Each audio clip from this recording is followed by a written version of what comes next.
All right, everybody, we're going to get the program started here because we've got a packed morning.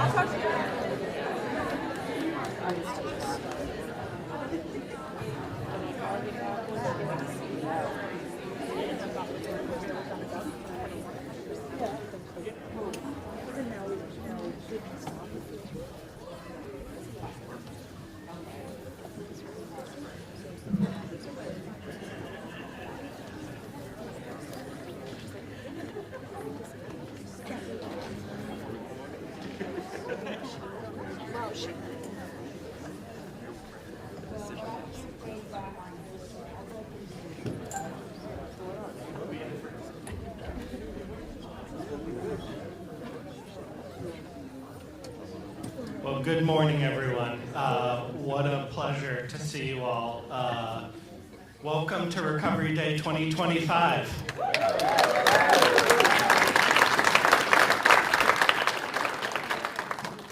My name is Daniel Franklin. I'm the Executive Director of the Vermont Association for Mental Health and Addiction Recovery, also known as VAMHAR. I'm really excited to welcome you all here in person after a few years of being remote and hybrid. So it's really great to feel the energy in this room and to come together. Thank you as well to all of our friends in homes and recovery centers and venues throughout Vermont and beyond. I know there are people watching from Florida, from Massachusetts, from Minnesota, from places all over the country. Because we have something here special here in Vermont, and they want to learn and be in community with us. I hope that everyone leaves this day knowing that all around you are helpers and servant leaders and people with lived experience who are ready, able, and willing to help share their experience, strength, and hope and the promise of their example. We are creating change, making a difference, and with each passing day, there are more and more people who join our ranks who can act as a North Star for something better. Even in the darkest of places, there is light. Even in the greatest of adversities, there is hope. And none of us are alone in our trials and triumphs. Today is a day of celebration, of recovery in all of its forms, of being here together in community and connection. It is also a day of remembrance of the friends and colleagues and family members and loved ones we've lost, and the life and the work that we choose to live that we choose to do with them forever in our hearts and in our minds. It's a vigil for those who are still struggling, and a promise to recommit ourselves to this life of service to others. And finally, it's a day of advocacy, where we stand together to show that not only are recovery and healing possible, but in fact probable with the right supports and services available to all people across the state, and with the support of our funders, our elected leaders, and our allies. Until no lives are lost to diseases of despair and all lives are valued without qualification, we cannot rest or relent in our calling. We have a special day planned. We'll hear from some of our elected leaders and allies. We'll celebrate some of the remarkable people who have made a difference in our field and the settings where we do this life-changing work. We'll hear stories from peers in recovery, and we'll have an opportunity to share with one another what recovery means to us. Before bringing up our next speaker, I'd like to thank our sponsors and collaborators, including Recovery Partners of Vermont, the Vermont Alliance for Recovery Residences, and Vermont Humanities, who are here with us today with copies of Vermont Reads books, including this year's Vermont Reads Book of the Year, Gather by Vermont author Kenneth Cadow, the themes of which are so relevant to what we're talking about today. So please go and see Vermont Humanities, pick up a copy of the books, and really connect with our partners at Vermont Humanities. This day simply wouldn't be possible without them, so thank you.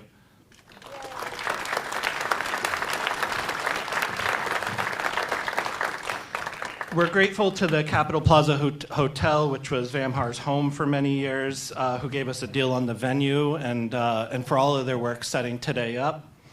Finally, thank you to Orca Media, who are recording today's program and live streaming it.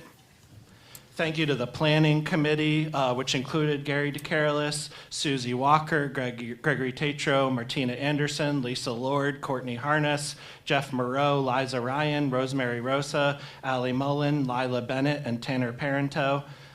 Thank you to Gary Seaton, who's taking photographs today. Please feel free to take photographs yourselves, and we would love to collect those and be able to share those out. We're also grateful to everyone else who helped put together today, including our award presenters and other partners.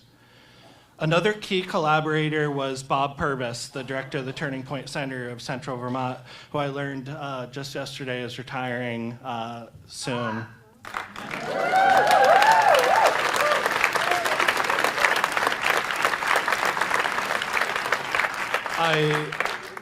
I added this in last night because I think it's imperative to continue to stand on the shoulders of giants. I could say many things about Bob, and I take solace in knowing that we got to recognize him with a Lifetime Achievement Award previously.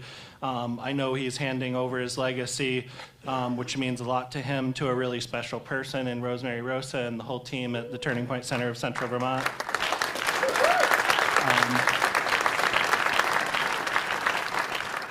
But the one thing that I just want to share with you, and I think is an example for all of us, is to say that I appreciate how freely Bob shared of his knowledge, his experience, his connections, his resources to help others, myself included. When I was up and coming in this field, I felt the same way about Gary. When we have these amazing people who pave the way for us, and then they hand it off in good to others, it means a lot, and it carries on your legacy forever. So thank you, Bob. Along the same lines, today will be the last official recovery day for Dr. Mark Levine, the Commissioner of the Vermont Department of Health. He's the longest serving Commissioner of the Vermont Department of Health ever at 8 years, which is no small task given the COVID pandemic and other things that we experience. So we celebrate with Commissioner Levine and thank him for always being here for us.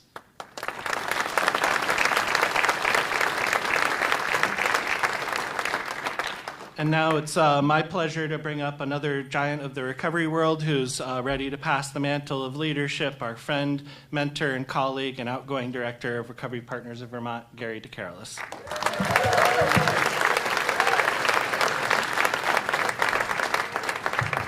Good morning. Happy Recovery Day, everyone.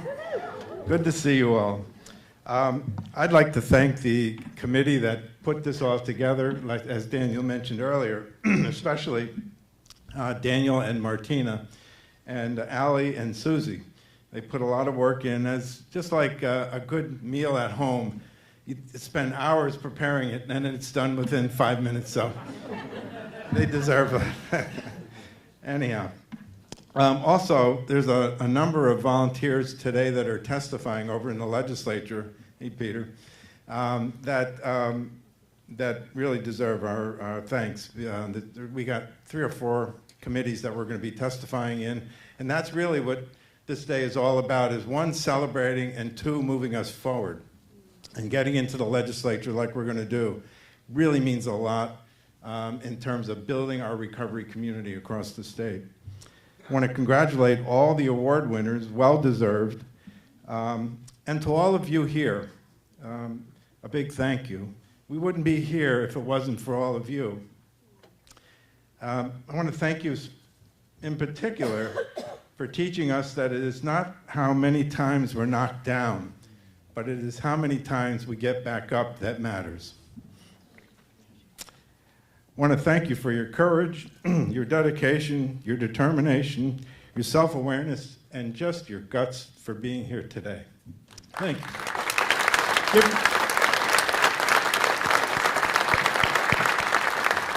I was going to say, let's have a standing ovation for you. Let's go. Come on, get up and give yourselves a...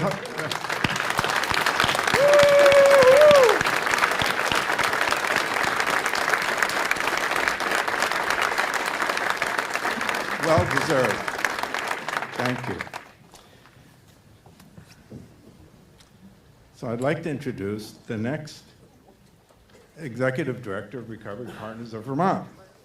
She is in long-term recovery. She was the former Executive Director of the Turning Point of Windham County, and more recently developed curriculum and did training for Faces and Voices in Recovery. Susie Walker. And Susie, where is Susie? Over there, I would say, okay. Susie's going to walk you through our legislative agenda that we're going to be advocating for in a couple of minutes over. Come on, Susie, come on over. Oh, you want to get that? Okay. I'm sorry. She's going to get that. In the meantime, let me just tell you that Susie and I have been working together for the last 6 weeks. Any leaving executive director, I encourage you to have this wonderful 6-week transition time between the work that you've done and the work that will be done. And we've had a wonderful partnership over the last couple of months to get her ready for what she's going to be doing starting tomorrow. So it's been an honor for me to work with her, honor for me to work representing all of you. And I only see good things coming in the future. And here she comes. She likes that long walk up front, so you really get to appreciate and savor Susie Walker. Okay, thank you all. Bye.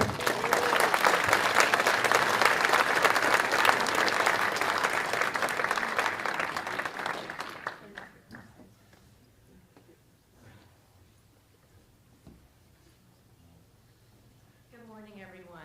Thank you for your patience with me. I forgot about this part, but as I just want to say thank you to Gary.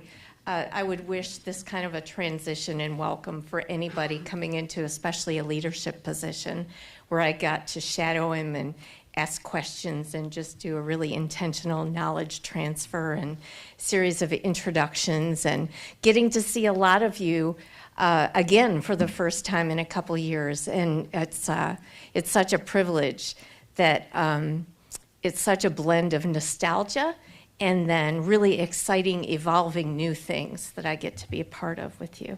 So I appreciate that and looking forward to 2025 with you. I'm here to share about our legislative ask. I think most of you know, but I'll say the Recovery Partners of Vermont is the umbrella member organization for Vermont's local recovery centers and residences, which work across the state to support individuals and their families in their recovery from alcohol and other substance use disorders. The Recovery Partners of Vermont is asking the General Assembly to support the following appropriations in the fiscal year 2026 budget. We're asking for a $1.6 million increase in the base funding for Vermont's local recovery organizations. We're asking for $360,000 increase to the base funding for Vermont's certified recovery residences.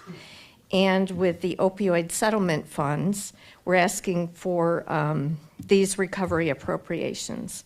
$1.5 million to support startup and operational costs of recovery residences, which are still needed in so many areas. $325,000 to provide scholarships to cover the first month fees for individuals entering a recovery residence. That's just such an important juncture for a lot of people, and if we can lift them up, that's amazing. And then finally, $500,000 to establish an oral health fund for people in early recovery. And I know we've all seen folks struggle in that area, and I've seen people get their oral health tended to, and it just changes everything for their spirit and their motivation. So I think that's an amazing thing. So you all know the work that the recovery organizations do, and it's coming back after a couple years. It's amazing to see the kind of support, the way the state is embracing the work that you all do every day. And it's a privilege to be part of it, and I look forward to it. Thank you.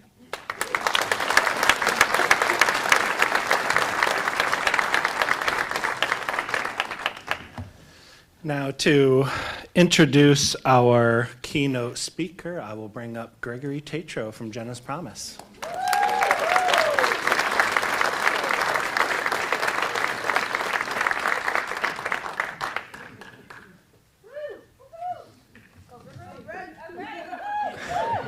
Well, hi, everybody.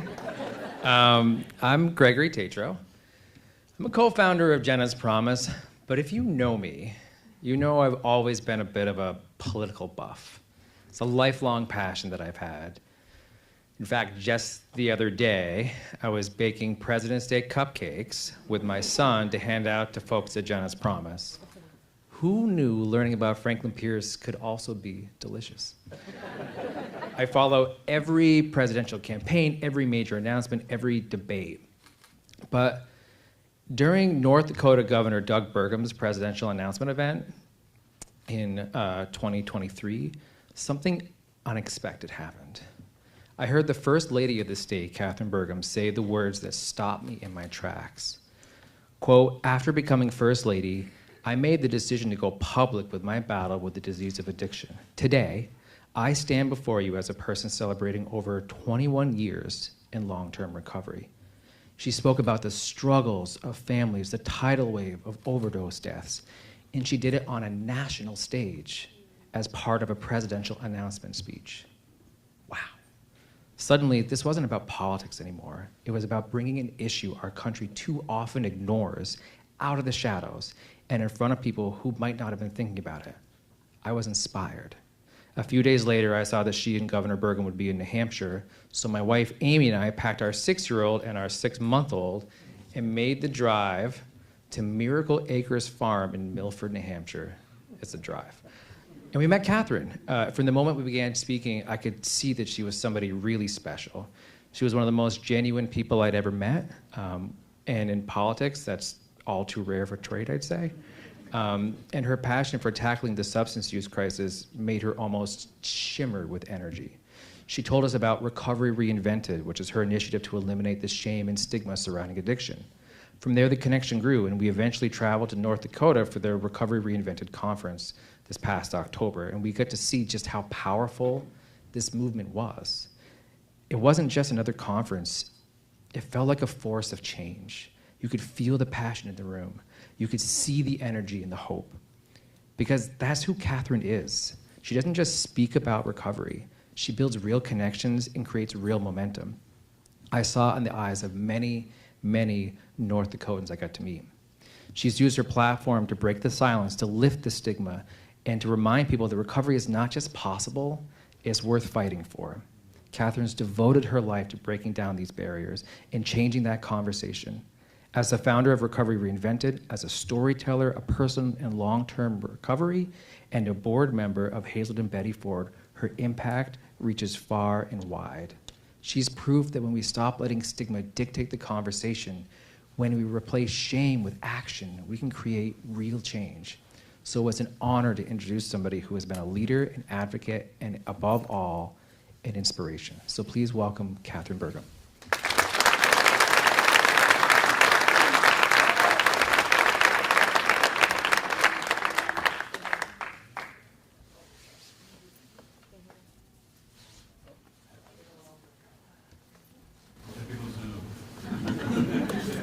I should not be on mute anymore. There you go. You good? Am I good? Yeah. You can hear me now? Yay! Yay! Well, thank you so much, Gregory, for that wonderful introduction. And I'm not a technical genius, so just saying, if anything happens with this and, you know, you can't get a hold of me, just text me and I'll switch to a different medium. But anyway, I am so grateful for the invitation to join you today for this super important event, and thank you again, Gregory, for that wonderful introduction. I will never forget the day that we met in New Hampshire a couple years ago. I could not believe that you and Amy, along with your boys, Hayes and Eisen, drove 3 hours to meet someone you did not know, to talk about addiction and recovery. That is the power of advocacy. Making connections, creating relationships, and working together to support people, families, and communities struggling through addiction and finding recovery. I would like to have met Jenna. After meeting your family, your mom and dad, Dawn and Greg, and seeing and feeling the positive impacts, the force for good you are all making through Jenna's Promise, offering opportunities for people to, offering opportunities for people and communities to come together, to work together, to change, and for sobriety and change. I can only imagine the force for good that Jenna was to the people in her life. Thanks to all of you for investing in yourselves and in your communities by participating in Recovery Day. Your presence is a testament to the power of community and the unwavering belief that we can make a difference when we work together. Well, believe me when I tell you that I never ever thought I would be giving a keynote talk to anyone about anything. Well, let me tell you a little bit about my story, and it might become clear why. So, during my first interview as First Lady of North Dakota, I decided to share my story of addiction, of my addiction to alcohol, and my recovery. Now, my husband was shocked because, that I even wanted to talk about it, because I had never talked about it publicly. I kept my 2-decade struggle with addiction and my recovery a shameful secret. When I told the reporter that I struggled with addiction and had been in recovery for 15 years at that time, I felt a 100-pound weight was lifted off my shoulders. I began the process of letting go of my shameful secret. I started focusing on how I could help eliminate the shame and stigma of the brain disease of addiction. Now that led to launching a unique day-long conference called Recovery Reinvented, which Gregory talked about. And the primary mission, he got that exactly right, and the goal for the conference is to eliminate the shame and stigma of addiction. And my husband and I emceed that event for 8 years. One for every year we were in office. And let me tell you, it was the highlight of my year for sure, and I think it was pretty special to him too. And every year I stood on that Recovery Reinvented stage and told my story. Because I thought that, if I could help at least one person by sharing my story, it would be worth it. If I could provide the hope that recovery is possible for anyone who's struggling, it would be so worth it. And in so many ways, my addiction story has given me renewed purpose and helped me find my place in our fight to end the stigma of addiction. Since that day in 2017 when I was talking to the reporter, I've told my story a lot. And I have been encouraging others to share their stories to help eliminate stigma. My journey with addiction started when I was in high school in Jamestown, North Dakota. I took my first drink in high school, and I had my first blackout from drinking when I was in high school. I was a blackout drinker from the beginning. On the outside, it looked like I had everything. I was popular, I had a lot of friends, I was involved in a lot of activities, I was athletic, I was an honor student. But there were so many days when I didn't want to get out of bed. But I didn't really understand why. Now, I'm a descendant from a long line of Vikings. I'm very Scandinavian. Let's face it, my relatives pillaged and conquered. In my family, we didn't sit around the dinner table talking about feelings or asking for help. We were expected to talk about our achievements, even if we fell short and were criticized. When I took my first drink in high school, I thought I had found nirvana, because all those voices in my head seemed to go away. And I was able to be who I wanted to be and think how I wanted to think. But, now I know all of those things, and the reason why I didn't want to get out of bed, they were all related to anxiety and depression. And that nirvana turned into a living hell. I struggled with the disease of addiction, my addiction to alcohol for the next 20 years. And those years were miserable, mostly because of the shame and stigma that were my constant companions. And people told me I should stop drinking. I had negative consequences. The honor student became a criminal with a mugshot and a DUI record. I tried so many times to get sober. For 8 years in a row, I kept trying and I kept relapsing. I would get a year of recovery and then I would go back out. I'd get 3 months and I would go back out and start drinking. And I did that for 8 years. And at the end of those 8 years, I was suicidal almost every time I drank. I hated that person in the mirror. I hated the thoughts in my head and how I continually thought I was worthless. I now know I had undiagnosed and untreated depression. And drinking alcohol, which is a depressant, took me to the lowest points in my life. I continued to feel hopeless, but I was out walking one day, and I was again trying to figure out, how am I going to do this? How am I going to get sober? And the thought crossed my mind, well, maybe I just should, put it out there. Put it out there to the universe, to someone who might be listening. And I didn't have a lot of spirituality. I wasn't part of an organized religion.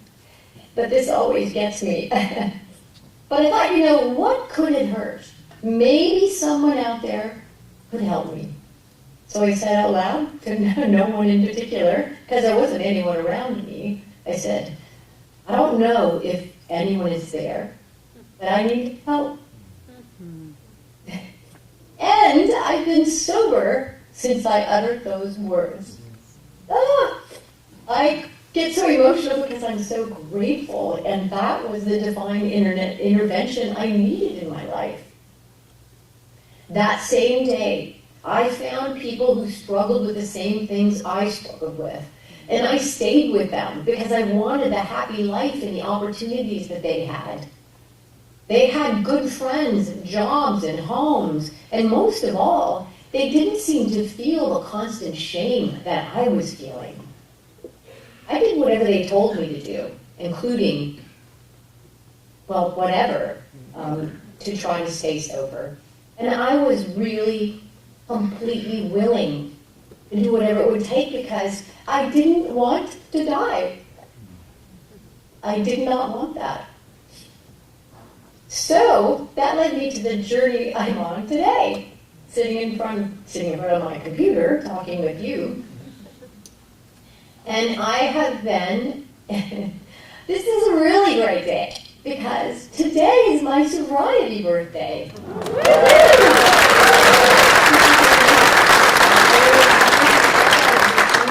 For 23 years now.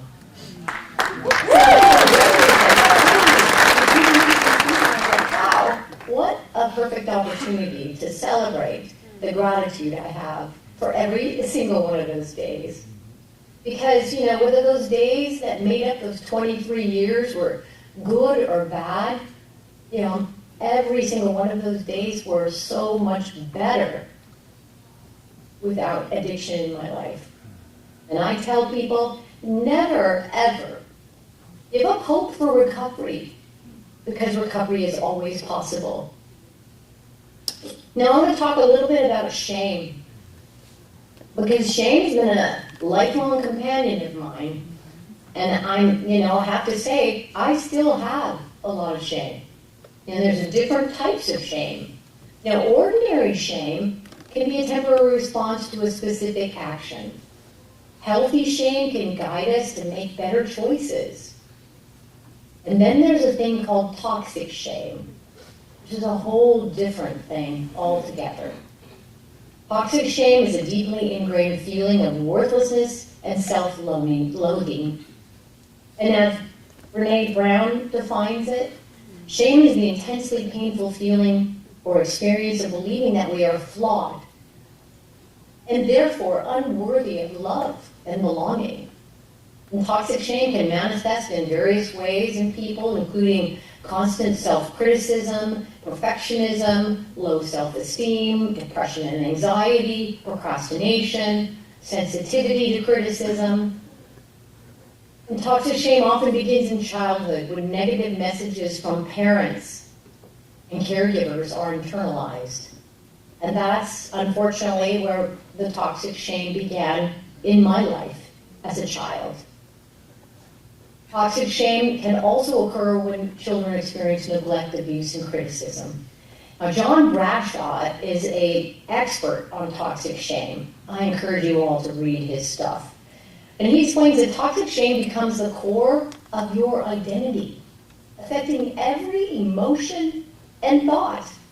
And when I read that, I thought about it, and I thought, every emotion. So whether I'm happy, sad, excited, I have joy or sorrow, every single one of those emotions has some level of shame, which is sad. And the impact of toxic shame is profound. It leads to depression and anxiety and a host of other mental health issues. And the generational transmission of toxic shame can have long-lasting effects, and it is usually generationally a part of life for people. And the other thing about toxic shame is that, I guess I would say one thing about the generational thing is I'm pretty sure both of my parents had toxic shame in their life as children and as adults. But toxic shame can be removed. It involves challenging and reframing negative self-beliefs, seeking therapy, and building supportive relationships. Talking about toxic shame is essential for breaking the hold. I'm talking about toxic shame because I really just started diving into it not too long ago. Because I realized that even though I've been in recovery for 22 years, I've created all these self-imposed barriers around me that to me didn't seem like they could ever be removed. And those barriers were really holding me back from my true self. And I felt like I was in a cave, with like one way out, and I couldn't find the way out. So I wanted to better understand why I felt that way and if it was possible to get out of the cave. And I read something by John Bradshaw, and he said that healing the shame that binds you requires confronting and understanding the root cause of toxic shame. And as I was learning about toxic shame, I was realizing there were so many things I didn't understand about myself, like why I found it hard to look people in the eye, why I had this constant stream of negative thoughts in my head, and why perfectionism was a constant, unachievable goal. And then I read and realized that these were characteristics of someone with toxic shame. And I actually ran these things by my husband. I'm like, do you ever have these thoughts in your head? And do you have a hard time looking people in the eye? He's like, no. And then I was like, oh, God, you're just too perfect. That's all there is. You're just too perfect. But anyway, no one's perfect. We all know that. But anyway, I also bring up toxic shame because it's very, very closely linked to addiction. Some people say that there's 100% correlation between toxic shame and addiction. And John Bradshaw says that toxic shame is a substantial underlying factor contributing to addiction. Because the side effects of toxic shame create intense feelings of unworthiness and self-loathing, and they can drive individuals to seek relief through substances and addictive behaviors. This creates a vicious cycle where the shame fuels the addiction, and the addiction in turn exacerbates the shame. Now I have a better understanding of why I am the way I am, and why addiction and recovery are part of my story. I'm sharing this with you today because I think maybe some of you in the audience, some of you listening can relate to what I've been saying about toxic shame. And maybe toxic shame is holding you back in your life. You know, shame and stigma go hand in hand when it comes to addiction. Every time I give a talk, I share that the easiest, quickest, cheapest way to eliminate stigma is talk. See, talk is the solution for eliminating stigma for anything. Talk breaks down the shame and the stigma. It normalizes the conversation around the brain disease of addiction and makes it like any other chronic disease, like diabetes. Having the courage to talk about how addiction has impacted your life, or your loved ones, your friends, and community is so important. Because you are eliminating stigma when you engage in these discussions. And you know what? You will be saving lives. Because when there's less stigma or no stigma, people reach out for help and lives are saved. So I believe the stigma of addiction is exacerbated by how we characterize, label, and define addiction. Is addiction a disease? A disorder? A moral failing? Well, the scientific interpretation is that addiction is a chronic brain disorder characterized by compulsive drug seeking and use, despite harmful consequences. The medical definition, the American Society of Addiction Medicine defines addiction as a treatable, chronic medical disease involving complex interactions among brain circuits, genetics, the environment, and an individual's life experiences. Addiction is considered a chronic brain disorder because it involves lasting changes in brain function. And the addiction field describes addiction as a primary chronic disease centered in the brain with psychological and social components. And here's my thought. If we can't agree on what addiction is, how do we come together with a unified vision for eliminating the shame and stigma of addiction? And here's my take on this. Diseases are respected in an unorthodox way by the medical community and society at large. Diseases get attention. Diseases get research for a cure. Diseases are treated entirely different than disorders. And the people who have diseases are not shamed. They're not shamed by others. People have empathy and sympathy for people with a disease. And society doesn't cast a wide swath of stigma for people who have other diseases like cancer or other brain diseases like Alzheimer's. So in essence, shame and stigma are like two sides of the same coin, both significantly contributing to a person's sense of adversity, to getting help for addiction and finding recovery. Well, is it possible to reduce and eliminate the stigma of addiction? I'm here today to tell you, yes, it most definitely is. During my time as First Lady, after we started the Recovery Reinvented conference that became a movement in our state for 8 years and is still continuing today, people would say to me, I feel like things are changing. I feel like more people are talking about addiction and there's less shame and stigma. And I loved hearing that. But I also knew that data changes minds and opens up opportunities for investment. So in 2018, we did a survey and we measured the base level of stigma towards addiction in North Dakota. And then we measured again in 2021. And the result was incredible, I think, because through grassroots movements and methods and advocacy, with no cost to taxpayers or the people of North Dakota, we have reduced the stigma in our state by 12%. Just by talking about the disease of addiction. If we'd taken that measurement the first year we were in office, and the last measurement the last year we were in office, I believe we probably doubled that number. You know what?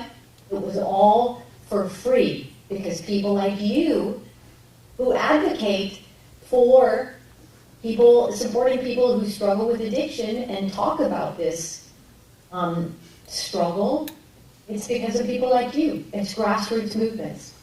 The progress we made in North Dakota is the direct result of advocacy into action in North Dakota communities.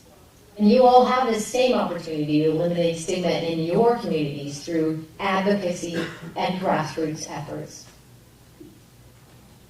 Many of you that are at the event today are individuals who face the harsh realities of addiction and have emerged as beacons of resilience and courage.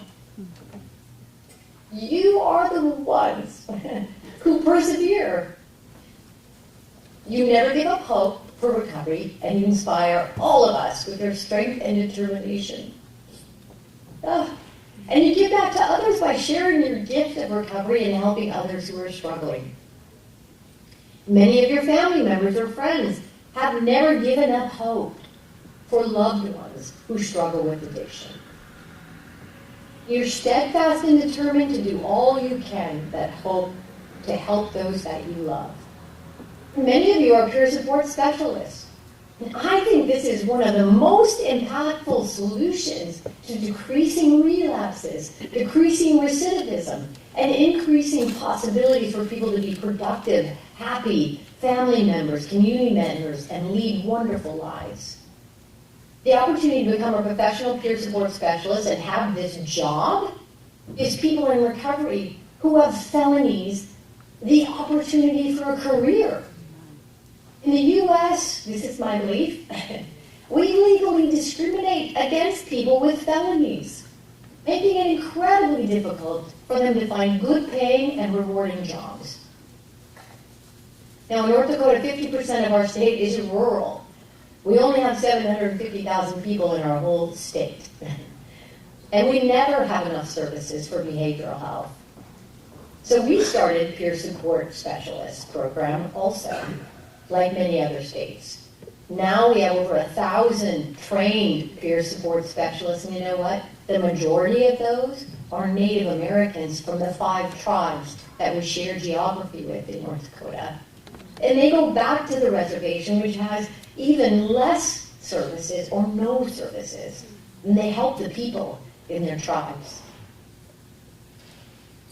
Thanks to all of you who are peer supports making a huge difference, a huge positive difference in communities and in people's lives. Well, thank you all for the gift you've given yourself to be here today, to make a difference in your life and the lives of others. Now, you know, we all go through times of change. I know I do. And after I was no longer First Lady, which is still where I am today, you know, I was going through a time of change. You know, and you know, I was sort of questioning, what am I becoming in my life now? And maybe I had a little bit of fear around that change. But you know what? We don't need to know what we are becoming to find peace. What we need to know is what we believe in. And we can become what we believe in. If we believe in ourselves, we can be anything and anyone we want to be. We just need to give ourselves the freedom to become what we believe in. If we believe in sobriety, we can be sober. Please don't ever give up hope for recovery. I'm so grateful for the honor to be with you today, and I'm so grateful to celebrate my sorority birthday with you today. More than anything, I'm grateful to be Catherine, a face and voice of recovery. Thank you so much. I hope you have a fabulous day.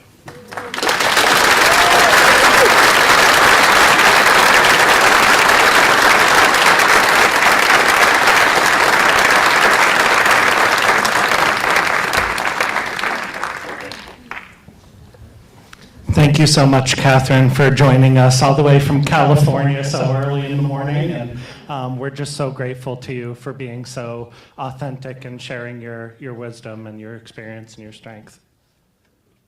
Thank you so much. Take care. Have a great time. All right, I'm throwing us our first curveball for the day. Ethan, you're on deck, but I'm actually going to make a little swap-a-do here. We've got a lot of testimony going on today, and it's a real privilege to have some of our leaders. And what I'll say is that change happens when good people get into positions and choose to stand up and to make change. And one of those people, I firmly believe, even in a system, regardless of what you believe about the system, is part of our system and must and can change to impact lives. First of all, I just want to say thank you also to Deputy Commissioner Kristen Calver, who's here, to Director of Policy and Integration Isaac Dano, who's done just incredible work in the Department of Corrections, and now to share some words with us, our Commissioner of the Vermont Department of Corrections, Nick Demmel.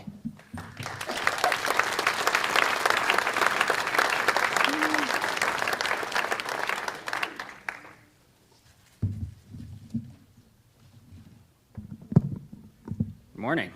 I feel it's a bit unfair to ask somebody to follow the keynote address, but I'll do my best here.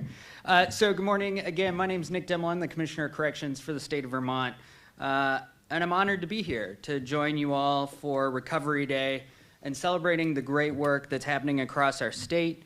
Special thanks to VAMHAR and the Recovery Partners of Vermont for bringing us together for a really important day for our department, and I know for many of the individuals across the room. Some may wonder, why is the head of a correctional agency speaking at a recovery event?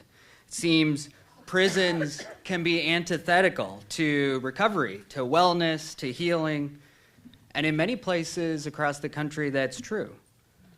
But here in Vermont, we're trying to chart a different course, one where incarceration, rock bottom for so many, becomes a solid foundation for transformation and for recovery.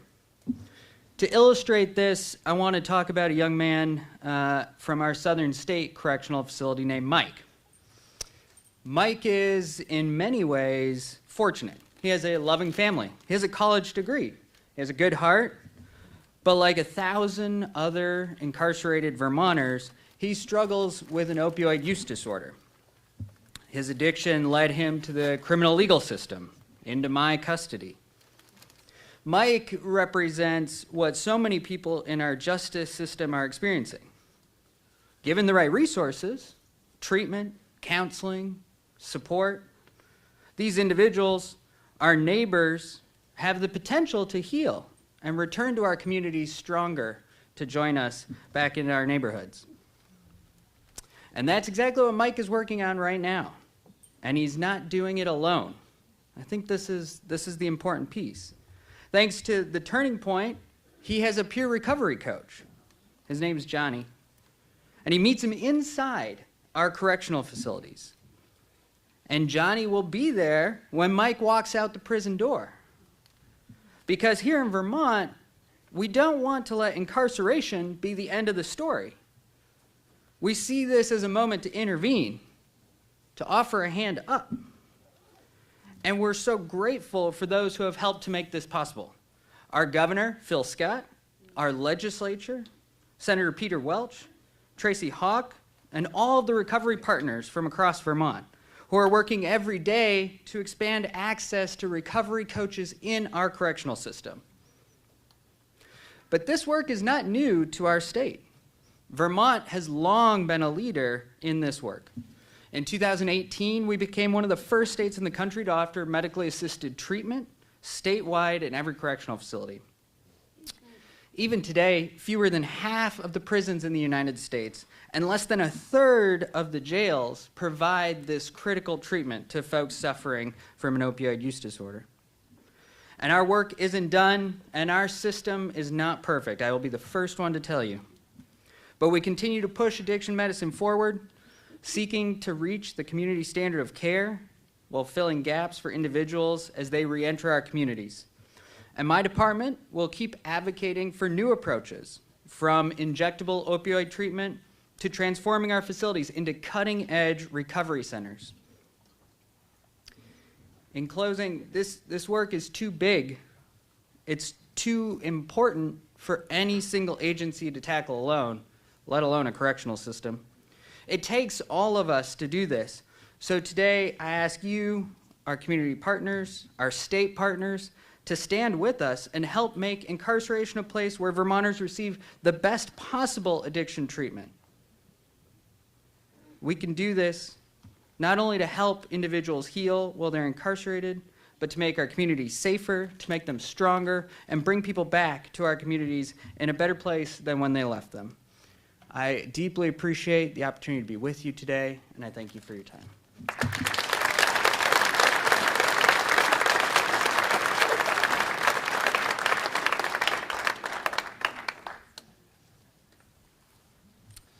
Thank you, Nick, and also Cheyenne Steventon for being here as well. By the way, we're graced with Bess O'Brien with Kingdom County Productions, who had an amazing film about circles of support and accountability, which went on tour for quite a while. But it's an incredible film if you've never gotten to see it, about how people receive supports back in our communities post-incarceration. So, definitely you'll hear from Bess here in a few minutes. But it's an incredible film, very powerful. Now it's my pleasure to bring up Ethan Avendano Lawrence to read a letter from Senator Bernie Sanders.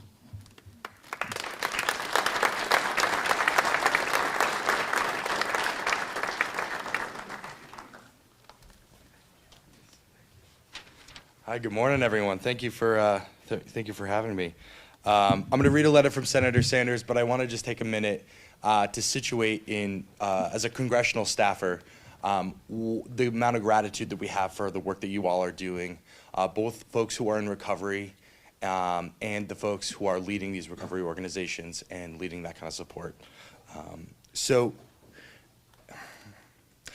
in congressional offices, of course, we have a really robust casework team in all of our offices. And especially for our office, the central kind of tenet there is to make sure that when constituents call in talking about federal policy, talking about how federal policy is making an impact or not making an impact in their lives, that we're able to talk about that with them. We're able to kind of like connect some dots. But also, if they're not hearing back from federal agencies, right, the federal government isn't responsive to them, we help push that along. We make calls to Social Security for veterans benefits, for Medicare, wherever we can, to help make federal government working a reality for Vermonters. Sometimes those calls are not so much about the macro. They're about what an individual constituent and Vermonter is calling about when they're exhausted, when they're in recovery, when they're feeling hopeless, when they're feeling isolated, and they're on their last string. And I've had multiple calls personally, because I'm the guy that calls back when it tends to be about mental health care, substance use disorder. I've had multiple calls where I'm talking with a constituent, and the thing that they keep holding on to is that they know this person in one of your recovery organizations, that despite all the shame that they feel, they know that they're cared for. They know that they're loved just as they are. So when I tell you thank you, I mean that.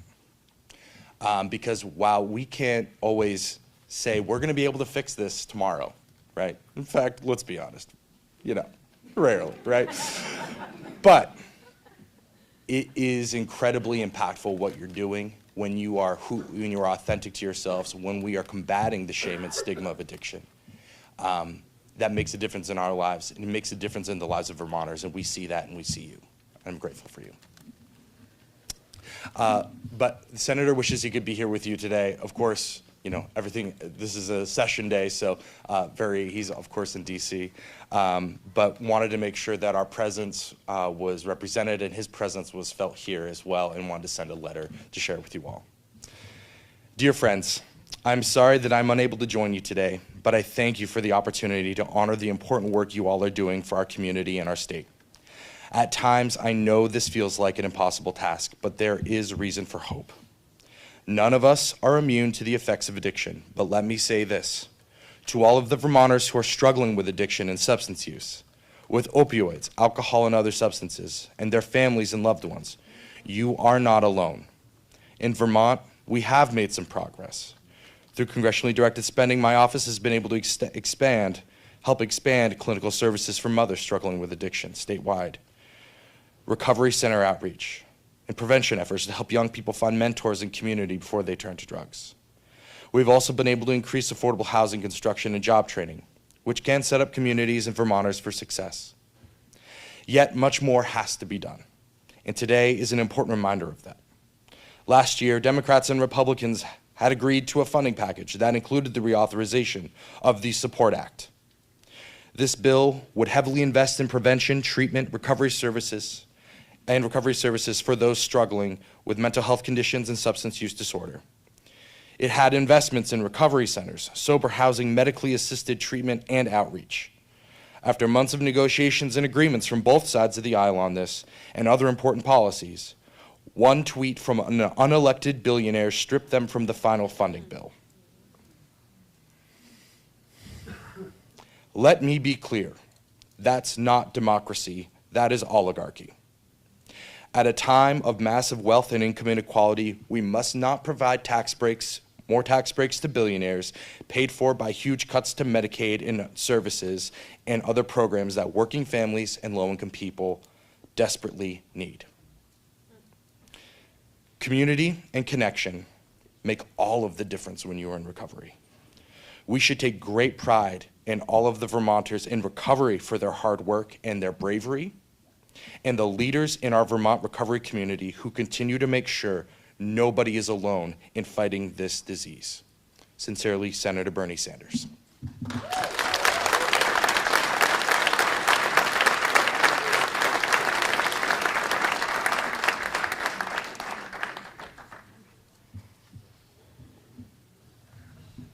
The only thing that would have made that better was if we got your breast Bernie impression, but next time.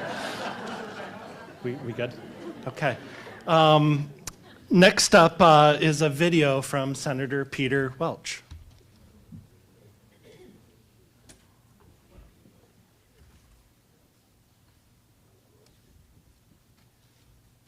Thank you for attending this annual Advocacy Day at the State House. And thank you to the Vermont Association for Mental Health and Addiction Recovery, in collaboration with Recovery Partners of Vermont, for doing the hard work of organizing this event. As reflected in this year's theme, recovery is successful when people have a place for connection and community. When we share compassion, support, and understanding, we dramatically improve the chances for recovery. We are all in the midst of a brutal crisis, one that is fueled by fentanyl. And it's clear that this crisis has shifted and that the strategies to address the epidemic must also adapt. And you are on the front lines. Thank you for sharing your knowledge and speaking with lawmakers today on how we can make progress in this battle. I'll continue to support you, whether it's through working across the aisle, supporting more funding, or advocating for more flexibility. Thank you for all that you do, and I wish you the very best and success today.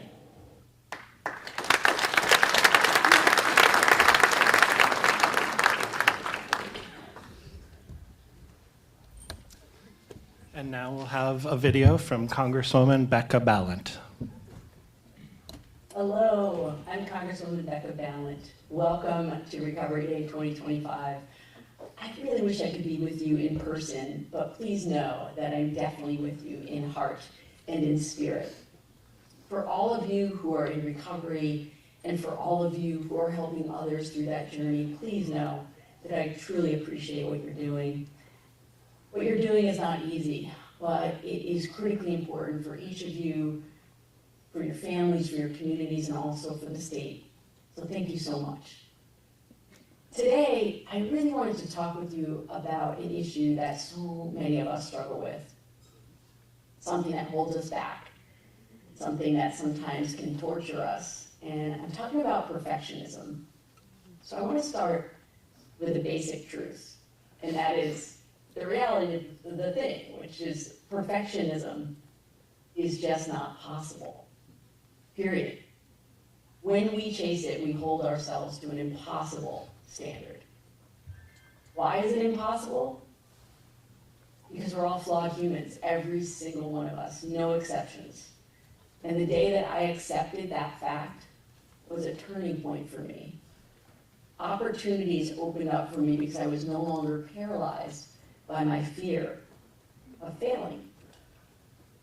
What I realized is that perfectionism prevents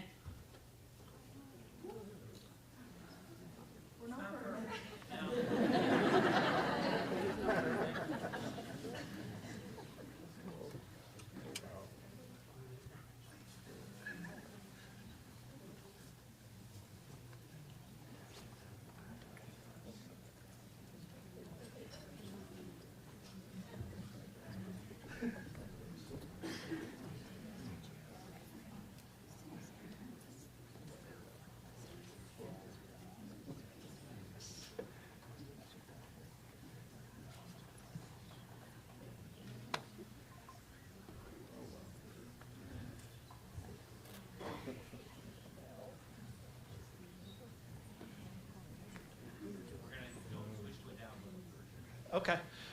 I'm not good with awkward silence, so we'll. All right. We're just they're gonna load a already downloaded version here. Honestly, if that's the worst thing that happens today, we're in good shape. So actually, while we're gonna do that, may I ask Gary and Bess to come on up and tell some stories of Writers for Recovery. Thank you so much. Good to see you. Hello, hello, hello. Oh my gosh. Hi, I'm Bess O'Brien from Writers for Recovery, Kingdom County Productions. And I'm Gary Miller, also from Writers for Recovery. And this is our, woo! And this is our song and dance. We always do. So just quick, Writers for Recovery was started about 12 years ago. Well, actually 10 years ago, because we just celebrated our 10th anniversary. Woohoo! It started after, thank you, it started after a film that I made, The Hungry Heart, which was about the opiate epidemic back a long time ago. And I wanted to keep working with wonderful folks like you. So we've been doing Writers for Recovery for 10 years. Gary's going to tell you a little bit about it. Then we're going to have a couple people come and read some of the pieces that they've created over the last 10 years. Hi, everyone. Nice to see you all. I see a lot of people out there who I know, and it's nice to see you all. Writers for Recovery works in a pretty simple way. We go all around the state, and we go live on Zoom, and we give people short writing prompts. They could be about recovery, or they could be about anything. We don't have any agenda in mind when we ask people to write. We just want them to write what they're feeling in the moment. I'll give you an example of some of the prompts we might give. I'm still here. What I left behind. Here's what it will take. Or even, as you will hear later, hell yeah. That's one of our prompts. And people write for 7 minutes, and then if they want, they can share their work and we talk about it. And what happens in those moments is really pretty amazing. People tell stories they've never told anyone. They learn new things about themselves. They form bonds with each other. It's really quite a profound experience, and I've been so happy to be a part of it as someone in recovery myself. So I hope that we will be able to come and see all of you somewhere. I want to let you know that we do have some Zoom groups coming up, a 10-week Zoom session, and please tell everyone you know. I'll be putting that up on our website, writersforrecovery.org, and you can come and join us, and also keep your eyes out. We'll be coming to the Turning Point in Barrie pretty soon, I believe, and we have a lot of other workshops coming up around the state, so love to see any and all of you there, and please spread the word. And by the way, I don't know if our head of corrections is here, but we've been working in the corrections for 10 years. We do Writers for Recovery workshops in the corrections. Also, I want to thank Department of Human Services for their support, all of our funders, and we also work in all the treatment centers. So if you're interested, go to our website, book us, we're there. I just want to read one quick thing that somebody wrote, because this is what it's all about. It's called When It's Going Right. That's the prompt. When it's going right, right. When it's going well, right. When it's going wrong, right. When you've got it all figured out, right. When you just can't take it anymore, right. When you hate him, right. When you love him, right. When you wish he was here, right. When you want to scream, right. When you want to cry, right. When you want to die, right. When you want her to die, right. When you regret everything, right. When you regret nothing, right. When you couldn't be happier, right. When you couldn't be angrier, right. When you don't know what you feel, right. When it's going just right, just right. Yeah. Thanks, everybody. And I just want, even if you don't come to a Writers for Recovery workshop, please keep in mind that writing is such a great recovery tool, and it's so simple, and you can do it yourself with a piece of paper and a pencil. So first off, we're going to have Matt, who's going to come and read. Matt, where did you do Writers for Recovery? Online with Gary. Okay, by the way, we have people from all over the world in our Writers for Recovery workshops online. So it's been great. Yeah. I just want to say, Maddie Adams is a personal friend of mine. I've made a lot of great friends, and now we go fishing together, and I'm looking forward to a little trout fishing with you coming up. So. Me too, Gary. This was, I thought I imagined it. It wasn't voices, usually, or knowing futures, or bringing up the dead and gone from within their eyelid sutures. It wasn't obvious. It had no fact basis. It left no trail, no evidence, unless you count the way he floated across time and popped out in literal physical spaces and saw faces, watched them go through human paces, that before too long would be lied and tried and gaslit in every effort to make him think, believe, like cult brain reprogramming, that he had, in fact, imagined it all. Imagined there were no people laughing at his disarray, no lovers in love with someone else, no one concerned for his downward spiral, no stories of any kind, a chronic, total emptiness. He was left imagining he made it all up, or a brain so preserved in a suspension of belief, so inebriated in a puddle of intentional barricades, had, for lack of real, lived, witnessed, convicted experience, become the generator of so many fictions. But when the dust of dereliction cleared and the vaporous clouds of boozy exhalations and drowsy exportations withered, it came clear. He hadn't imagined it, and as those who lied to conceal the truths lay exposed, he found them blameless and pitiable, and he left them behind. And he didn't imagine it. Thank you.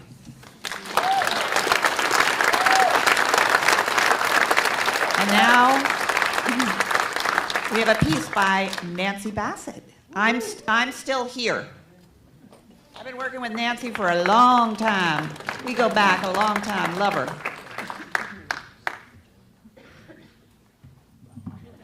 Hi, everyone.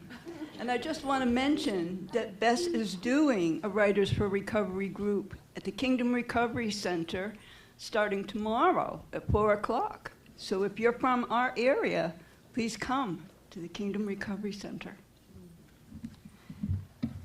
This prompt, as Bess said, was, I'm still here.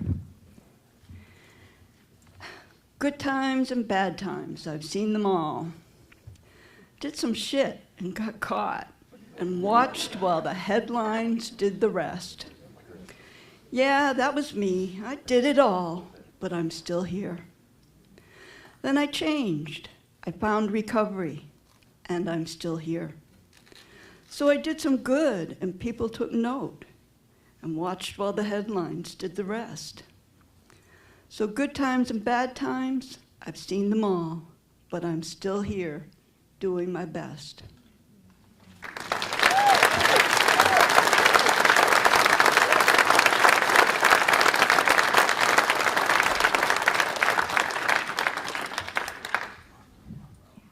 It blows me away every single time that somebody could write in 7 minutes what they do. It's you have to kind of believe that there's something inside of people just waiting to get out with the right prompt and the right facilitation. So thank you. We'll have two more sets here today, so look forward to that.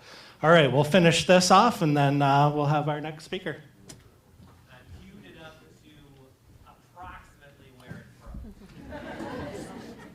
When we chase it, we hold ourselves to an impossible standard. Why is it impossible? Because we're all flawed humans, every single one of us, no exceptions. And the day that I accepted that fact was a turning point for me. Opportunities opened up for me because I was no longer paralyzed by my fear of failing. What I realized is that perfectionism prevents me from being daring. I would never have run for office if I hadn't confronted my perfectionism. And yeah, I still get nervous and anxious when I push myself to do something new that really challenges me. But I don't let it stop me from trying. And I'll never forget how I felt in my very first national television interview. I didn't completely conquer my fear. I was still really nervous. But I learned to be with it. And each interview since then has been easier. We have to learn how to be with our fear so that it doesn't control us. And one of the tough things about perfectionism is that it's sneaky and it takes on many forms. It can be a self-oriented perfectionism when you have unrealistic expectations for yourself and you beat yourself up because you don't meet those expectations, because those expectations are absurd. Another one is an other-oriented kind of perfectionism, when you hold others around you to standards of perfection, and then you criticize them for not achieving those unrealistic expectations.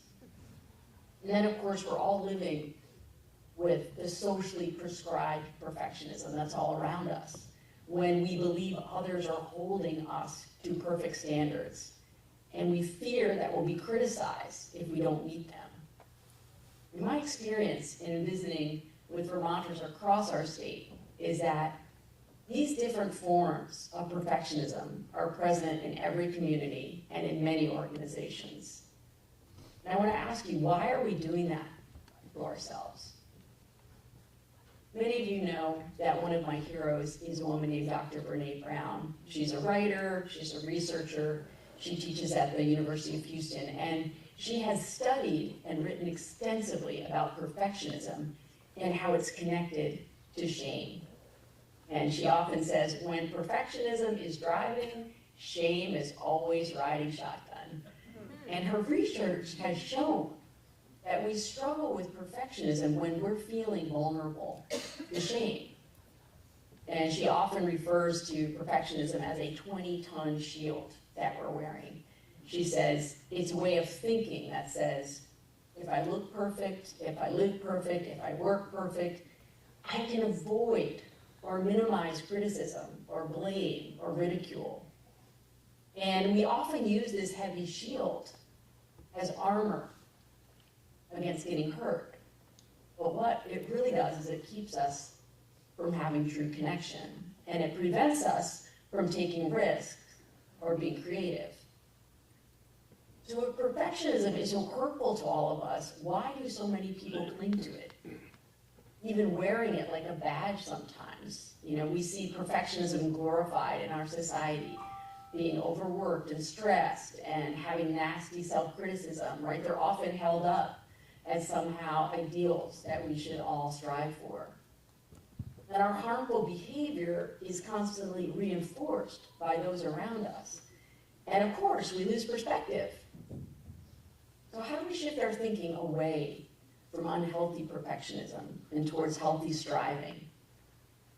It starts with surrounding yourself with people who see the difference between the two and can remind you of that in very tender moments. So I wanted to give you a real world example. Early on in my first run for Congress, I had a less than stellar performance in one of my early debates.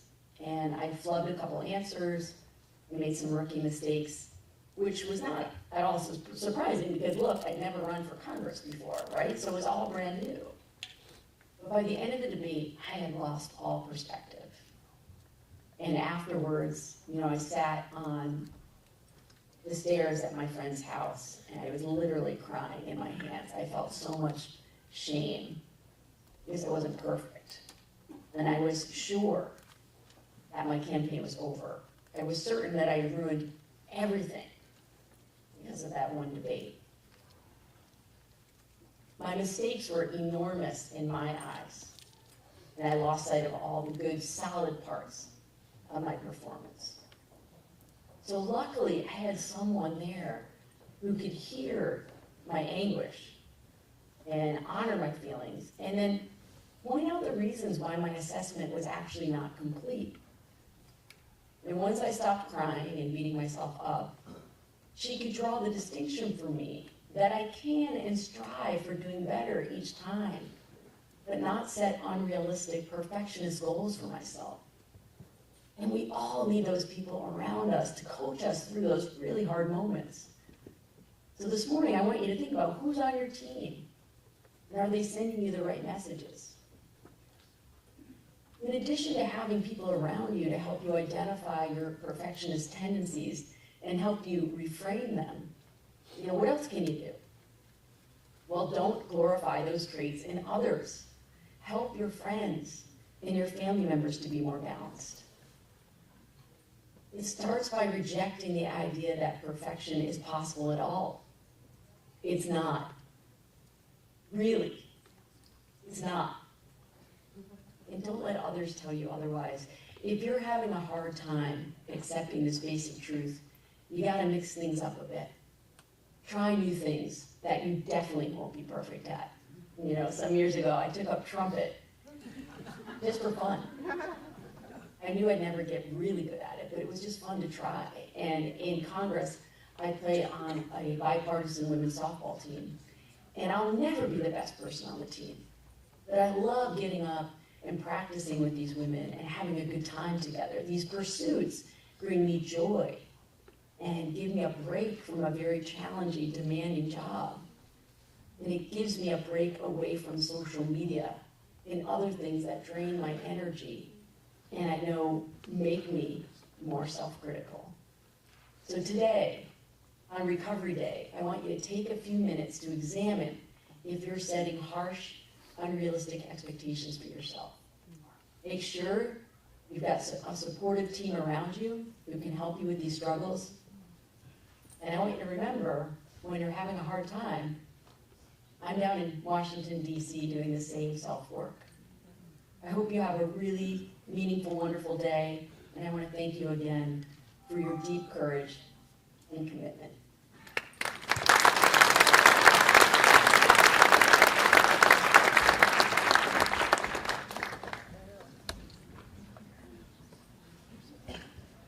So at this time, I'd like to call up Dr. Mark Levine, the Commissioner of the Vermont Department of Health. And Dr. Levine, I'm not sure that you really got to hear our words, but can we all give Dr. Levine a round of applause?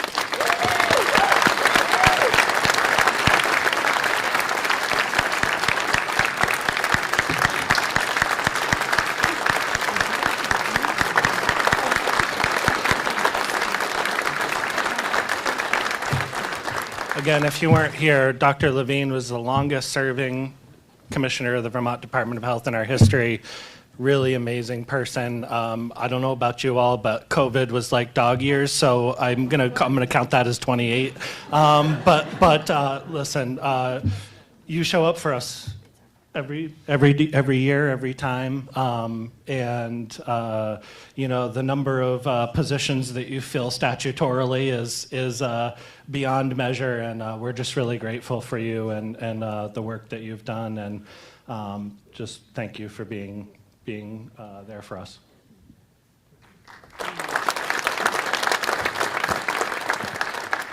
No pressure now. So thank you, Daniel, the staff of AMHAR, Gary, Susie, staff at Recovery Partners of Vermont. This is a really important day, and it takes a lot of people to organize it and do it well. Did you guys already congratulate Gary on his retirement? Yeah, okay, so I'll add to that. Because his advocacy for Vermont's substance use services and his leadership of Recovery Partners is inspiring to us all. And we look forward to whatever he does next. And we look forward to what Susie will do with the organization.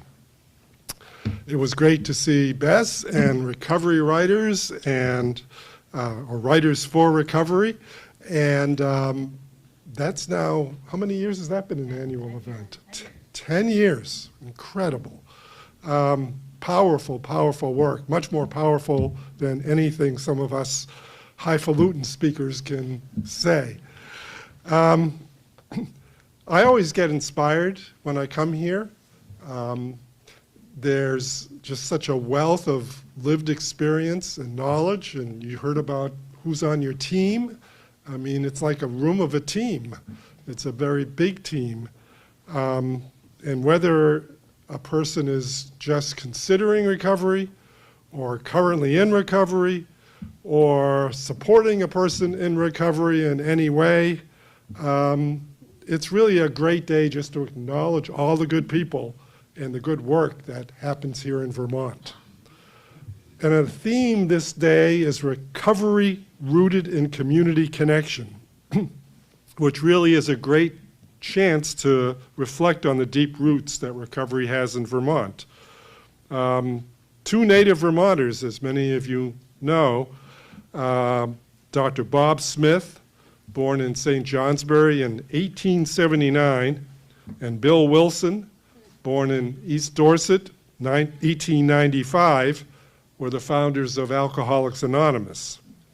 And in the years since their work began, we've seen remarkable scientific advances.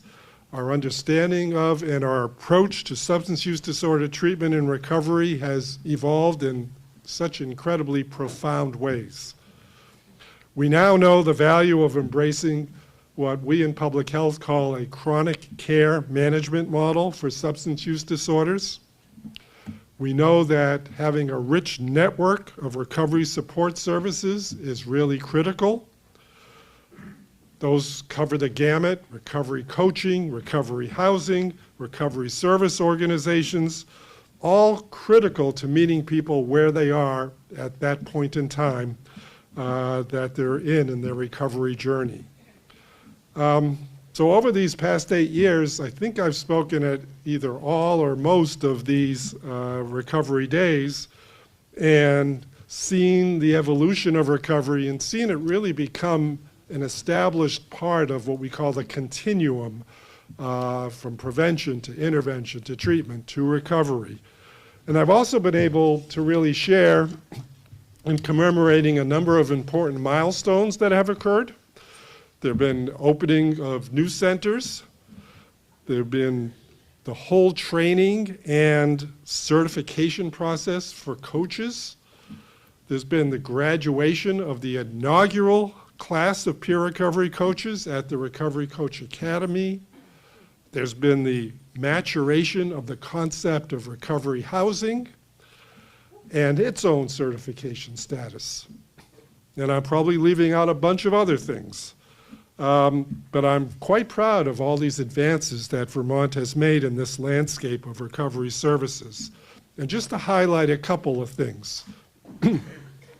To all the recovery coaches that are here with us today, I owe a profound sense of gratitude to you all, as do so many Vermonters. The work you do is so important. It has evolved and expanded so rapidly since it was started literally in 2017. And at that point, we had recovery coaches in just 3 emergency departments across the state. So today, of course, all 14 emergency departments in Vermont have helped thousands of Vermonters. Recovery coaches are there 24/7. Pick up a phone, someone appears for someone in a hospital bed for a reason other than their substance use. Someone appears, obviously, at the recovery centers when somebody is in need, or just to continue supporting people that they are very familiar with. The amount of stigma that has been decreased through these kinds of processes, the kinds of vital connections to Vermonters that have been established, very, very impressive and profound. It's been great to participate in and see the actual creation, really under our eyes, of a profession, which of course, when I use the word profession, it doesn't mean just volunteerism. It actually means now having a salary, having an opportunity to take one's lived experience and support Vermonters, and of course, support oneself as well in their own recovery journey.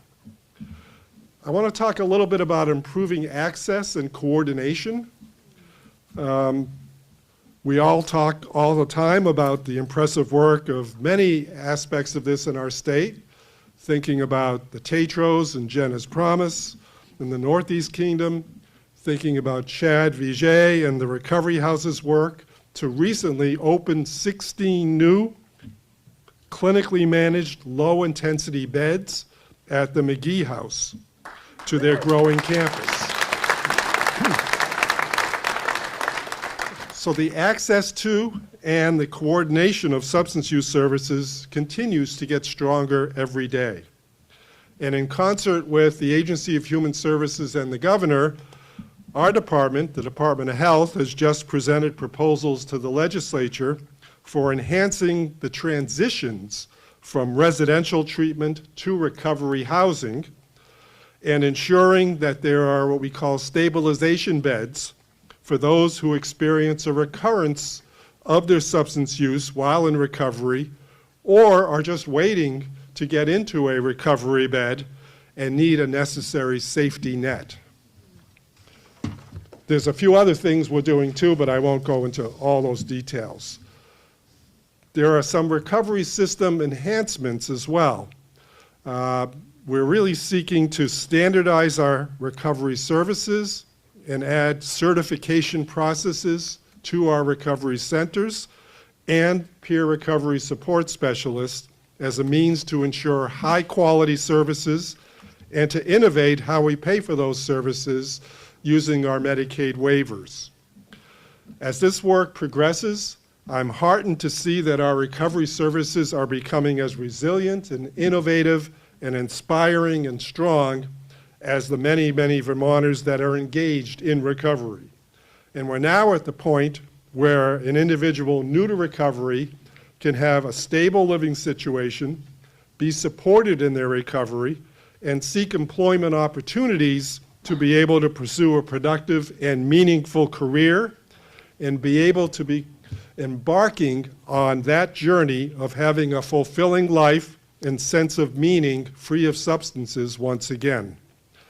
To be grounded in what SAMHSA calls its 4 dimensions of recovery: health, home, purpose, and community.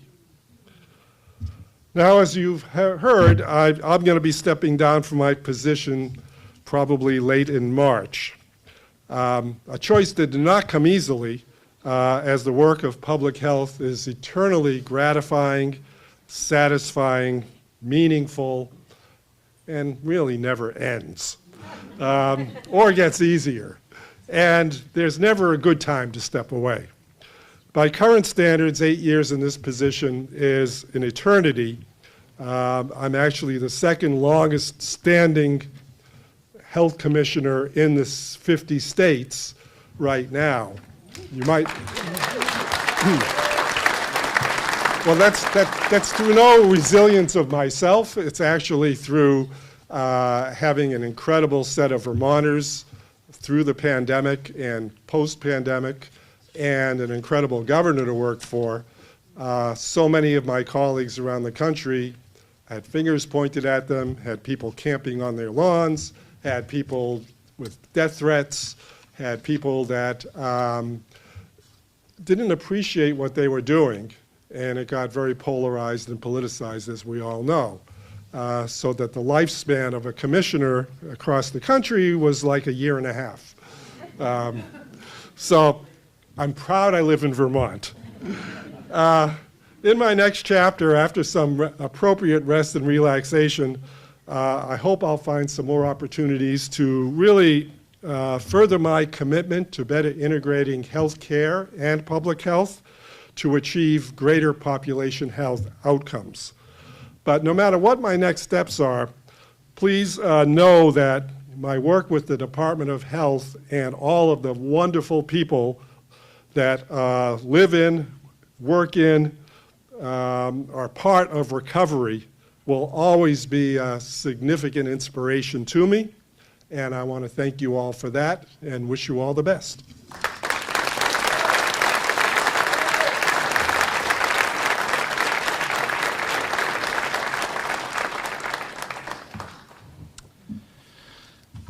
The choice of speakers today was no accident. Some of the folks that we chose are people who are on the front lines, who help determine our policy, our funding, how we are going to systemically tackle these issues, and in many cases are protecting the rights of Vermonters in the world in which we live. The next one is no exception. She is on the front lines of battling for our rights and other opportunities, as well as holding the pharmaceutical companies to account and bringing money into the state to help to undo and mitigate and deal with some of the damage that's been done historically. Without further ado, the Attorney General of Vermont, Charity Clark.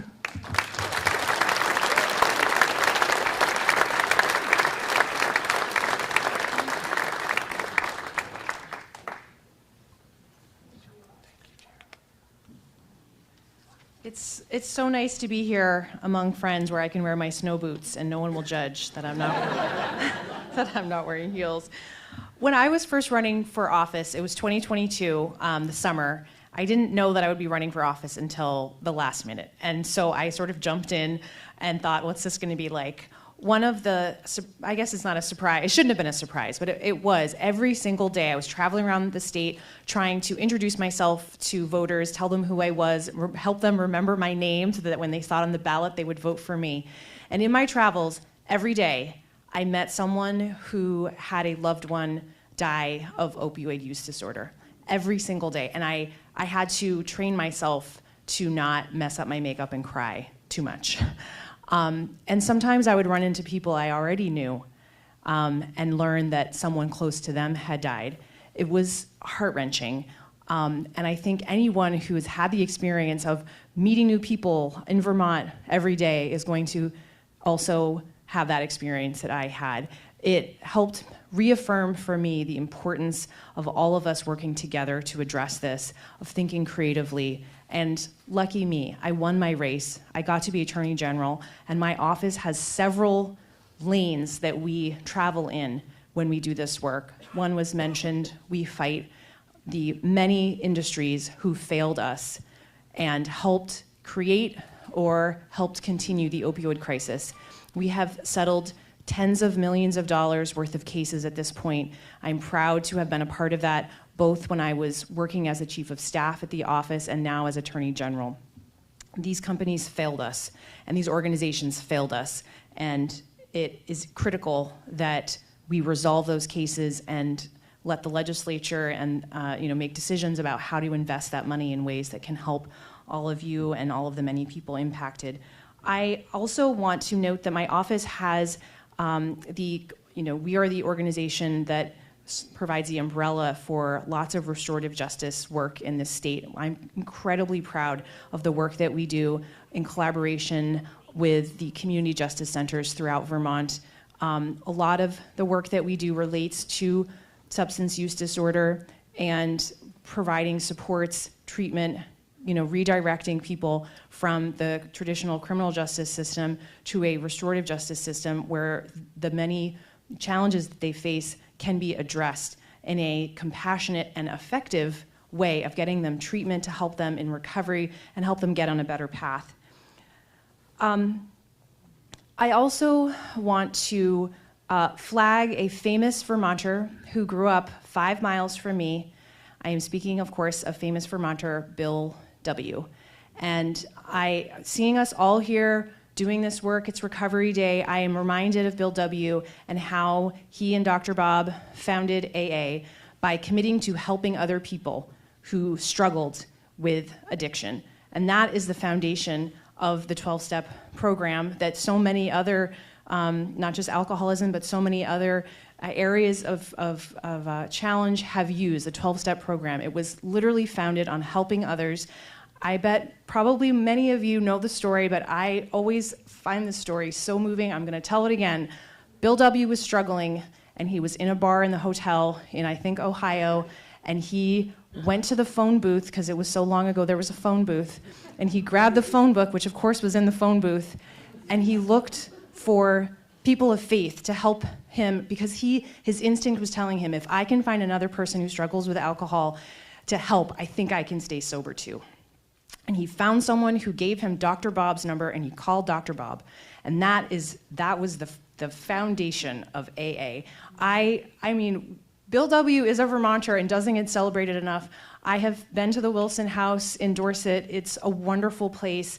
I've met wonderful people there. And so on this Recovery Day, I want to shout out to one of, a Vermont hero, Bill W., and we should be singing his praises more. I'm glad to be able to say his name today.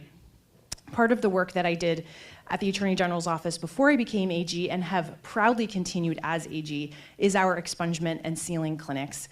Those are clinics that we take around the state. We partner with the local state's attorney, and we seal and expunge people's records. We get them to help them get the paperwork ready so they can submit that stuff in court. We try to have one every other month.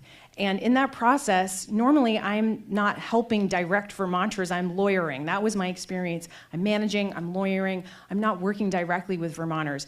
To have the opportunity to work directly with Vermonters, many of whom had experienced substance use disorder, and that was how they found themselves interfacing with the criminal justice system. It was incredibly powerful and extremely inspiring and motivating.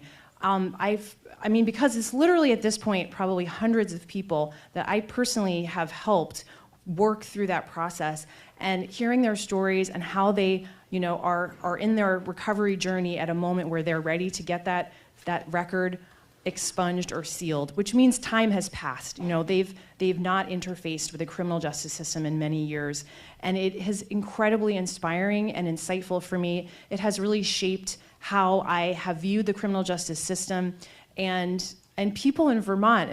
One thing that I also found is, I was lucky enough to listen to Congresswoman Ballant's speech to you, which was so wonderful, but I have encountered many people that I know who I didn't know suffered from some substance use disorder, who had a DUI in their record, and I didn't know until they came to me and said, can you help me seal or expunge my record? That has also helped, and as that, one person will come up to me and I'll say, I know right now I can sense you're feeling some shame, and I don't want you to feel ashamed because you don't know how often this happens to me, where someone I know has now revealed something that they feel ashamed about, and it's just like, that was in the past, you are this new person now, and that is a theme I hear. I don't even know who that person was who did this, and it's a wonderful thing. We're working across the street with the legislature on expanding the sealing law so that more crimes can be sealed, and we've been working on that for a number of years, but I'm very hopeful that this will be our year that we'll be able to expand that and help even more people who have crimes, especially drug-related crimes, on their record. So I know we're now very behind time, so I'm not going to go on and on, but just to say thank you all for your work.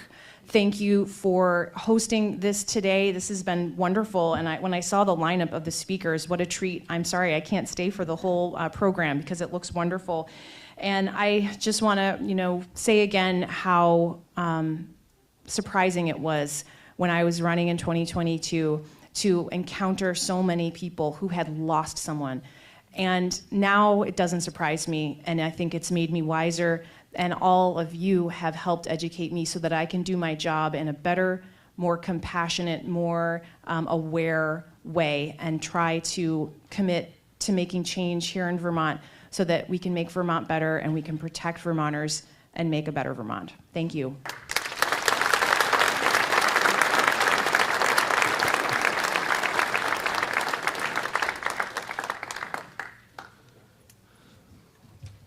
And now please welcome the Lieutenant Governor of Vermont, John Rogers.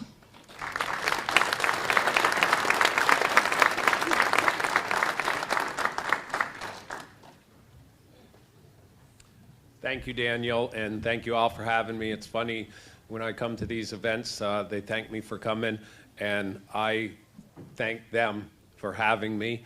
I am very honored to be here, and I just want to give a shout out to every single person who is in recovery, whether it's the first day or it's been 10 years. I'm proud of you. We're proud of you. We need you to stay sober and be members of society. And one of the old sayings, it takes a village to raise a child.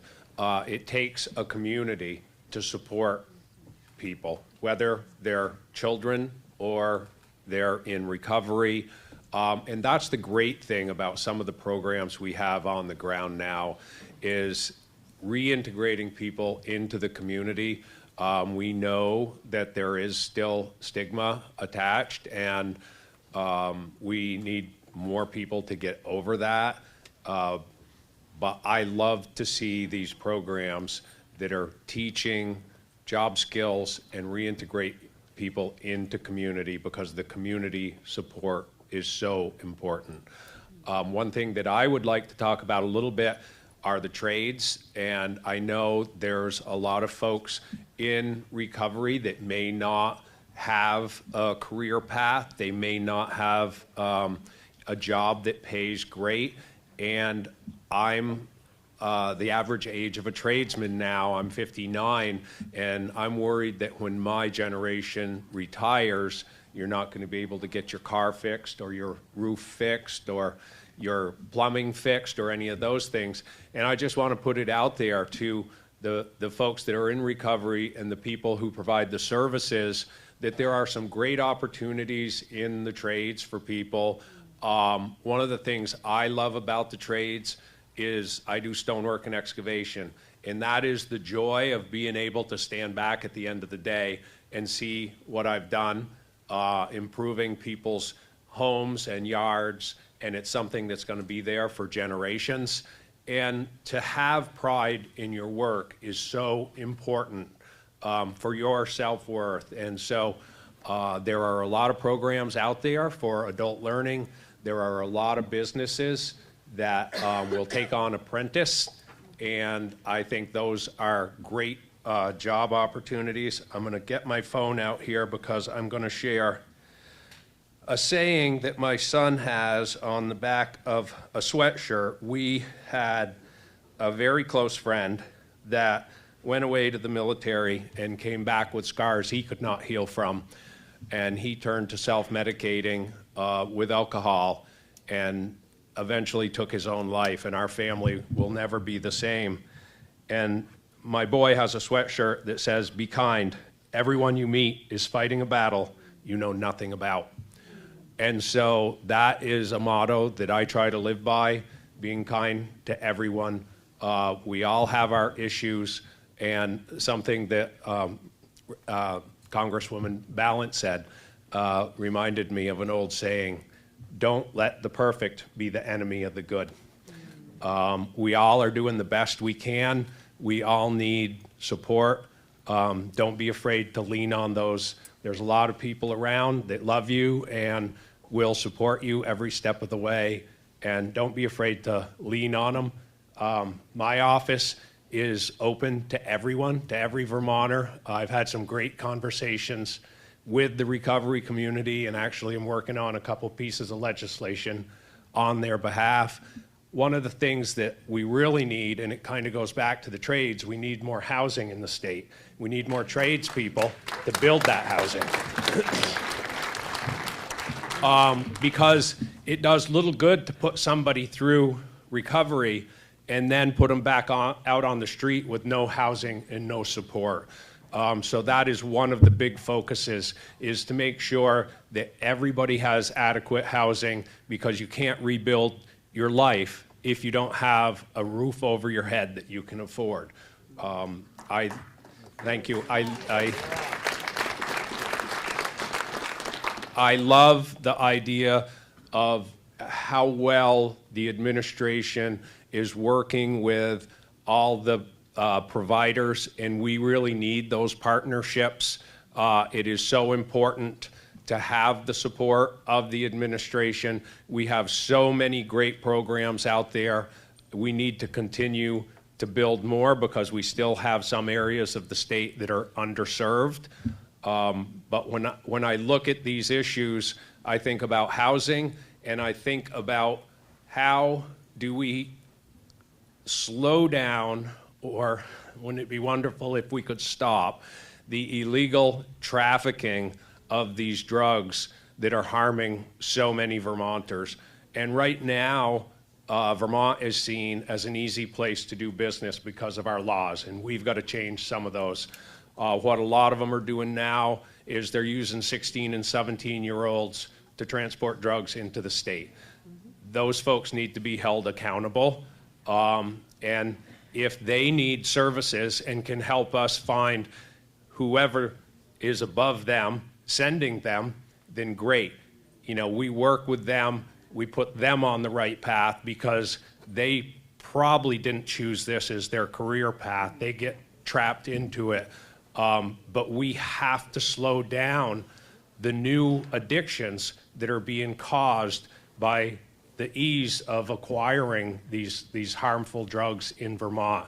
It's also driving violence, break-ins, and all those other things. So we have a lot of work to do here in the state, but I'm so proud of how far that we've come, and I'm proud of every one of you that is in recovery today.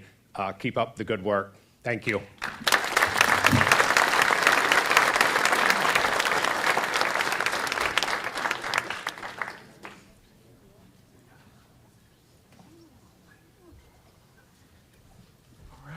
And now, finally, thank you so much for your patience. We are a little behind, but we're going to make up some time.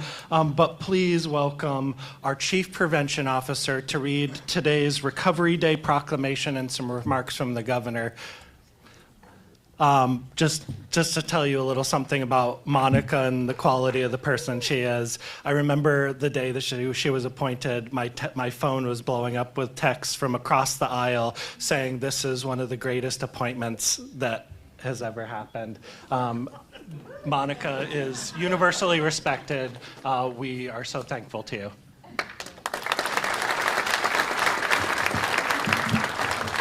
He's just being nice because he made me wait. On behalf of Governor Scott, I want to welcome you all to Recovery Day. And on behalf of myself, I got to tell you, I love this day. I really do. I feel like this is the thing that drives all of us and gives us the energy that we need to keep doing the work. You know, when I was thinking about this morning, two words kept resonating in my head. And I don't really know why, except that as I thought about it, it made more sense to me. The two words are hope and intent. And when I think about recovery, I think about those two words together, hope and intent. And that's what I think it's the most powerful kind of combination of words and the most powerful kind of force in the world when you bring hope and intent together. And that's what I see every time I'm in a room full of folks who are in recovery, when I visit the recovery centers, when I'm talking to people. It's that idea of hope and intent coming together. When hope and intent come together, they create action. And Dr. Levine referenced it a little bit, but what you will see if you look in the governor's budget for FY26, there are very few new initiatives, but where there is new money proposed is in filling some of the gaps in our substance use treatment and in creating more recovery options for Vermont. And that is a big deal. Thank you. That budget has a long way to go, but I know with the help of our legislative colleagues that we'll be able to get that passed, and we will bring some new options online for Vermont, because this administration remains committed to treatment, intervention, prevention, and specifically to recovery. The other thing that we know about recovery and substance use disorder and the work that we're all doing is that words matter. Words like community and connection, words like recovery being not only possible but probable. So I invite you for just a few minutes to listen to some words from Governor Scott as he declares today, February 19th, Recovery Day in the state of Vermont. It's wonky language, you all know that. There's a lot of whereases, but please do take a minute and listen to the words because they are so powerful. Whereas alcohol and substance use disorder, mental health needs, and co-occurring conditions affect millions of individuals, as well as their families, friends, and communities. And whereas Vermont has made meaningful progress in reducing fatal opioid overdose through the combined efforts of dedicated nonprofits, state agencies, healthcare providers, and community leaders whose innovative partnerships have strengthened prevention, harm reduction, treatment, and recovery systems statewide. And whereas Vermont continues to experience public health and public safety concerns from evolving drug supplies, domestic and sexual violence, housing insecurity, poverty, and adverse outcomes related to alcohol and other substance use disorders.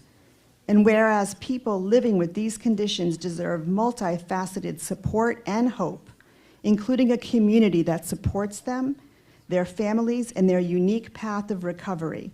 And whereas Vermont recovery centers, recovery residences, and peer services such as recovery coaching, and all their staff provide judgment-free, compassionate, evidence-based, and life-saving support in Vermont, and whereas the health and well-being and quality of life of some Vermonters are impacted by chronic yet treatable health conditions, which can be exacerbated by inequitable access to safe, affordable housing, healthy food, transportation, childcare, and other social determinants of health.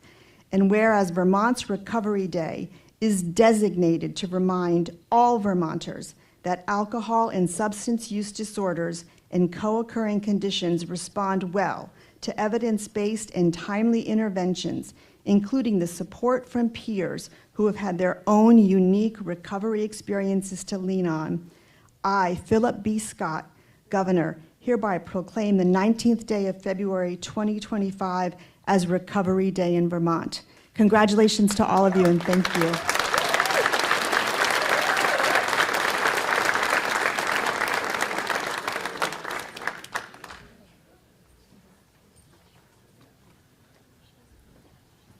All right, one more swappity-doo here. We're welcoming to speak on behalf of the Speaker of the House of Representatives, Joe Krawinski, Representative Lori Houghton. Good morning. I think it's still morning. Good morning, everyone. Lori Houghton. I'm former chair of the House Health Care Committee and current House Majority Leader. And it's an honor to be here with you today on behalf of Speaker Krawinski. She wishes she could be here in person to celebrate the strength of this incredible community. It's so exciting to see so many people here. Thank you to all of the amazing individuals and organizations who have worked so hard to bring us together today.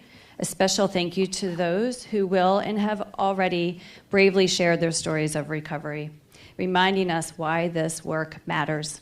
And of course, thank you to the community leaders, service providers, and advocates who fight to ensure that recovery is possible for all Vermonters.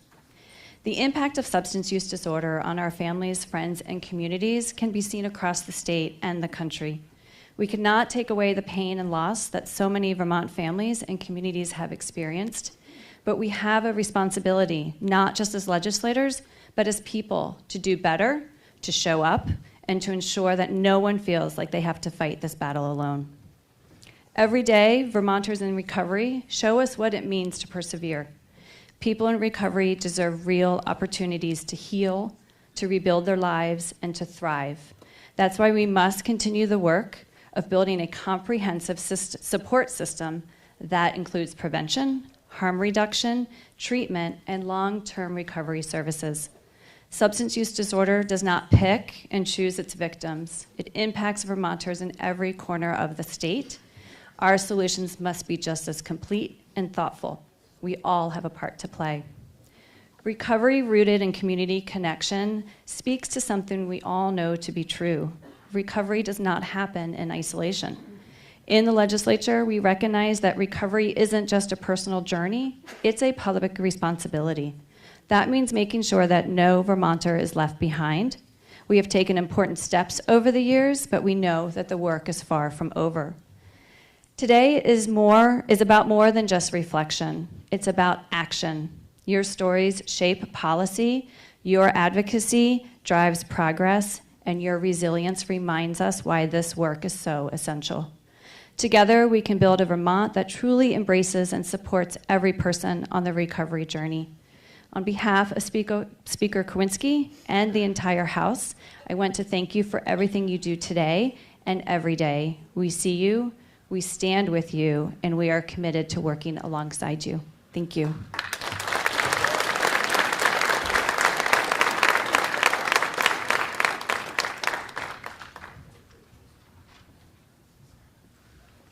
Right, now we get to do something really fun.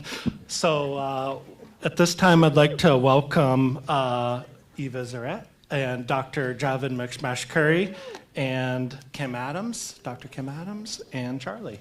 Charlie's here.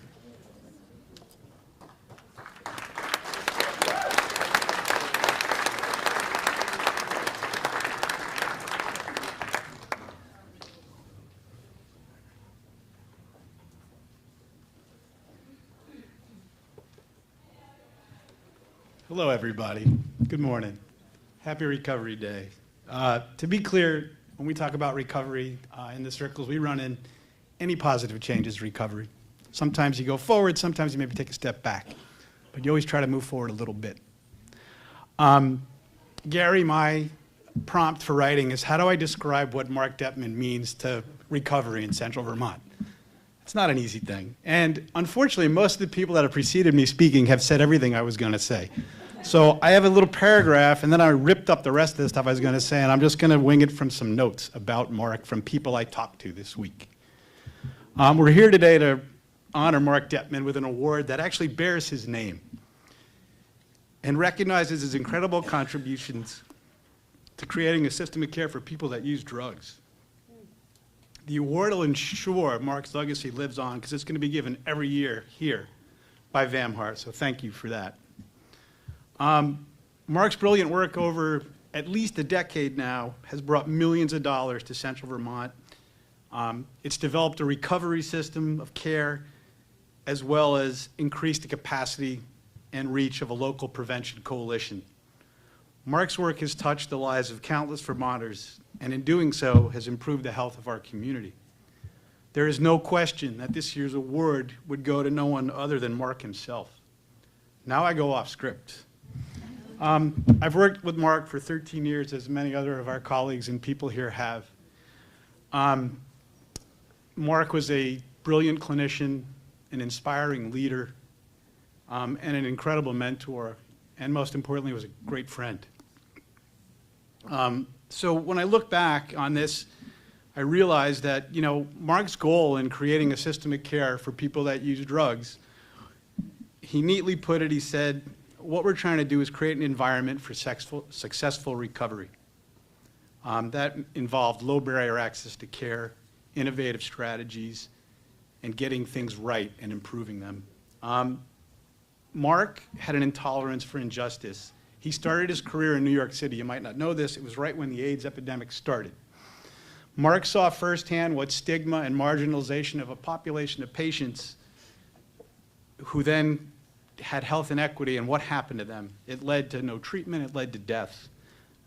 It prepared him well to tackle substance use disorders and the stigma and health inequity around them. Mark's main tenet and belief of treating this disease was calling it a disease, like many people have said today. He gave it an equity of any other chronic disease. He said, this is no different than diabetes, congestive heart failure, or COPD. Somebody comes in with an elevated blood sugar, we give them fluids, we give them insulin, we give them dietary counseling. Someone comes in struggling from a substance, we give them a tongue lashing maybe, give them a list of resources that are no longer even up to date or in place. We don't tell Mrs. Jones that she's weak in character and a moral failure for not taking her insulin or eating a lot of chocolate cake. We don't do that. So he's like, get out of your own way, let's make this a disease and let's treat it right. And that was the guiding force that it really was freeing for all of us to say, yeah, there's too much baggage around this. We just got to do our work. And that's what we did. You know, and the important part about that was people with chronic disease have problems. They have acute exacerbations. People in recovery return to use. Relapse is part of a chronic disease, any chronic disease. Anyway, the next quote I had from somebody was, I can't believe you guys are going to try to help me. This was a patient that came to the emergency department once, and I don't know if it was for alcohol use disorder, opioid withdrawal, but the patient received help, received medication, received coaching. Because Mark realized that the emergency department was an incredibly powerful place to forge a bond, a therapeutic bond with people that had been ignored and marginalized for so long by people like us. This person was just in shock that we would do something. But Mark also knew that the emergency department was not the center of the universe. I mean, we think it is, but it's not. And that we needed help. So we had recovery coaches. If you went to any emergency department before 2017, you would not find a person with lived experience who was trained, who was available 24/7 to make you feel better, to make you feel reassured, to teach you all the nooks and crannies of what is possible for recovery in your community. We have that. That is probably the greatest game changer we have had in recovery since I've been doing this. It's incredible. Anyone here who's a peer, please stand up.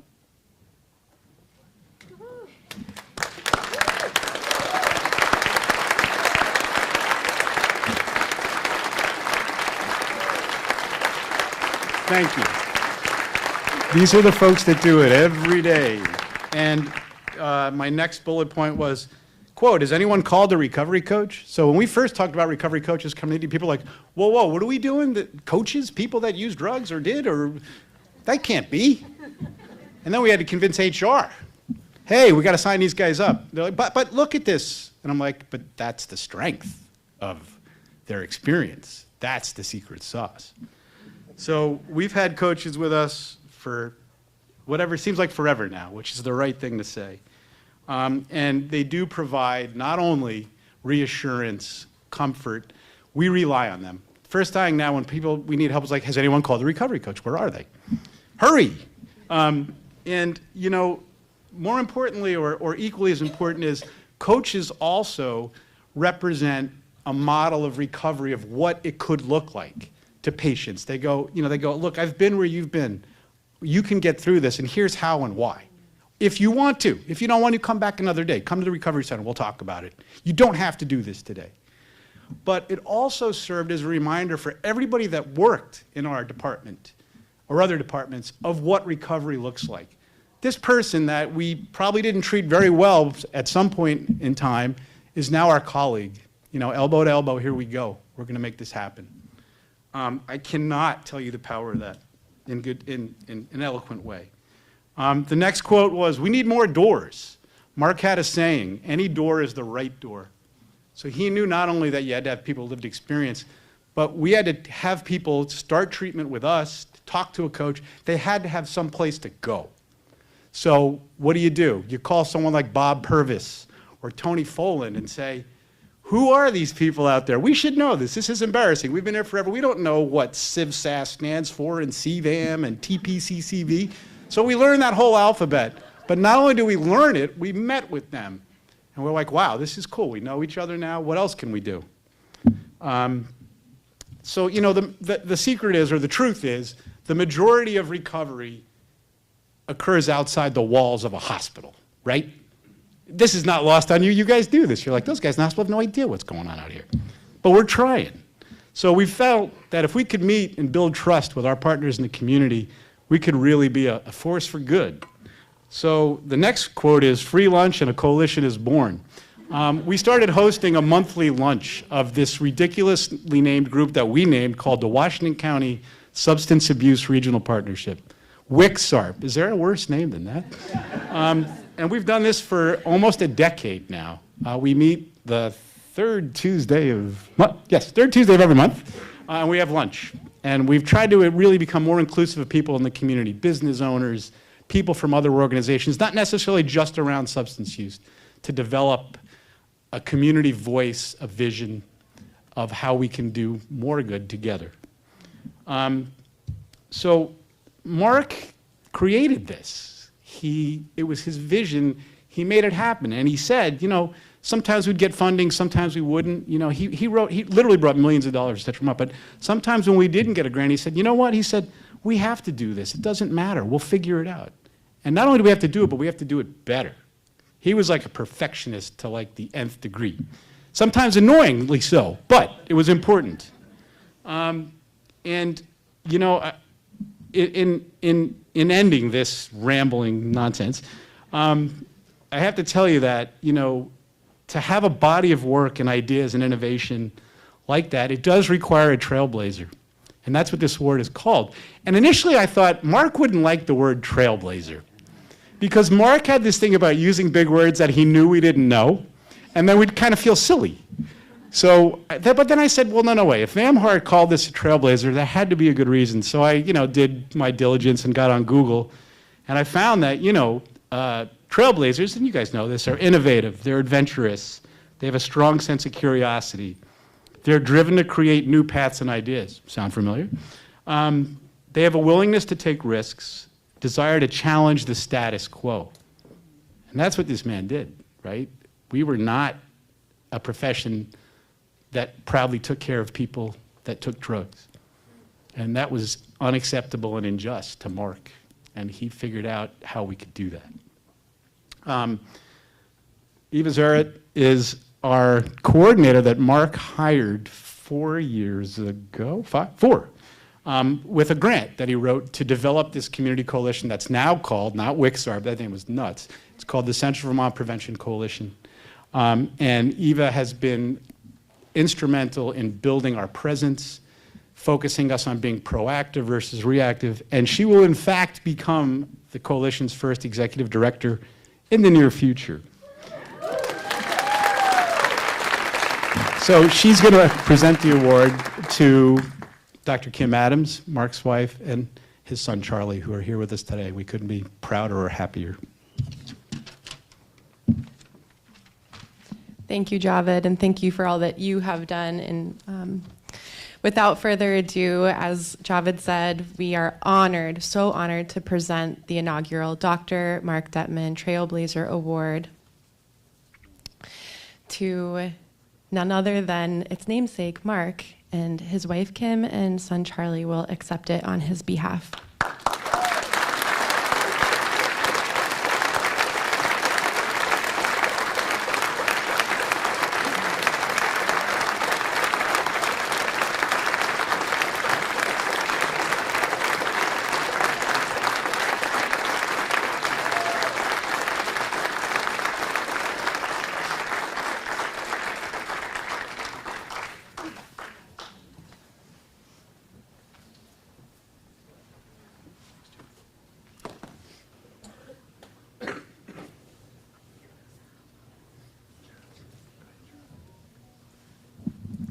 Yeah, thanks so much, Eva and Javed.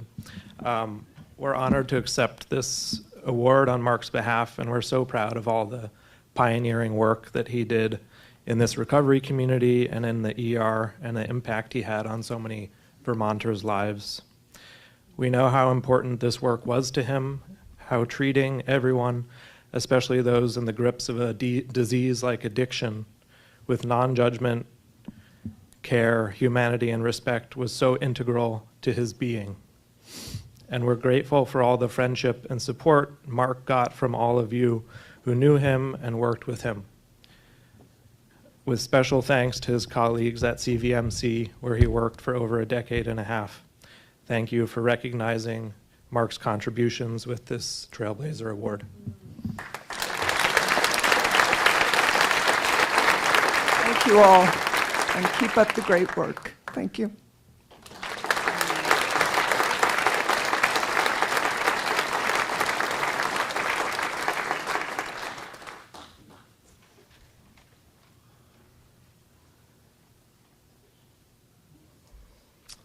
All right. Thank you. And I'll just be brief and say that there are a lot of heroes in this room. I really believe that amazing people doing amazing work, and there are a lot of people out there, doctors and others, doing really trailblazing work. And I just don't want to let Dr. Meshkari out of this room without saying that he's one of those heroes and is, deserves an award in his name, but maybe we'll bring him back another year for that. But what has become possible wouldn't have been possible if it weren't for you. And just like Bob, the sharing of your knowledge and your wisdom and being willing to advocate with other doctors. I remember when we were bringing the ED program to Copley Hospital, nobody wanted to get X-waivered to prescribe and do certain things. And you said, you know what, you guys are going to do this. Period. And within 1 month, everybody was. And so thank you. All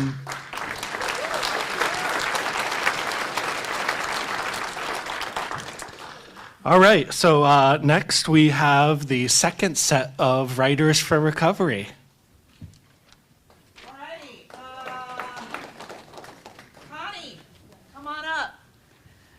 Also, there are free Writers for Recovery books up there if you want to take one home and read some when you're sitting on the toilet or trying to go to bed. They're free. Connie. Oh, I've got it for you. Here it is. Okay. So I've been working with Connie up in the Northeast Kingdom. We have a great Writers for Recovery workshop up there, and she's awesome. What I left behind. Wow, left behind, gee, so many thoughts. Sometimes it takes the wind out of my sail. When I've been, what I've been, what I could be. Sometimes then I come to a time I left myself. What I left is my family. When I was out there, I felt a need I could not get. Behind is the wind that took what I felt. Yay!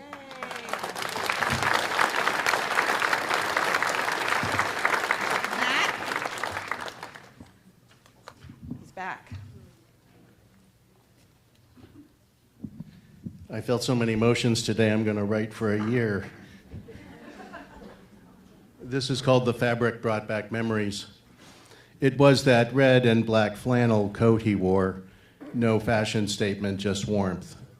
It was the uniform of every daily chore, the garden variety wool, a nylon liner, no more.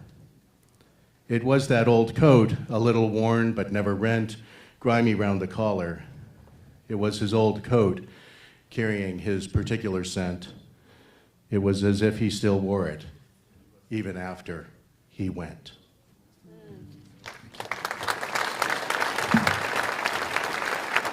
And I'm going to read a piece written by Adam Hale, who I've known a long time, and unfortunately he passed this past year, but he came to a lot of Writers for Recovery, and he was a wonderful person. He was also a songwriter. This is called Rock Bottom Blues. Lord knows at least I was there, and yet I'm still here. Sometimes you're the headlights, and sometimes you're the deer. Don't know where I'm going, only know where I've been in too much trouble ever since I was 10. I struggle with failure, not fortune or fame. Each day I grow stronger, not living in pain. I've been to rock bottom, but now I'm on top, because that's how it is, not living life by the drop. I found out my trouble is that I was living in fear. The past is just a reminder that things will be different this year. The way I was living was trouble, no doubt. I didn't know how to stay clean or just go without. I struggle with failure, not fortune or fame. Each day I grow stronger, not living in pain. I've been to rock bottom, but now I'm on top, because that's how it is, not living by the drop. The pain would not subside. I felt all alone, didn't know how to reach out or pick up the phone. This time it's different. I no longer have fear. It's all behind me, and yet I'm still here. I struggle with failure, not fortune or fame. Each day I grow stronger, not living in pain. I've been to rock bottom, and now I'm on top, because that's how it is, not living life by the drop.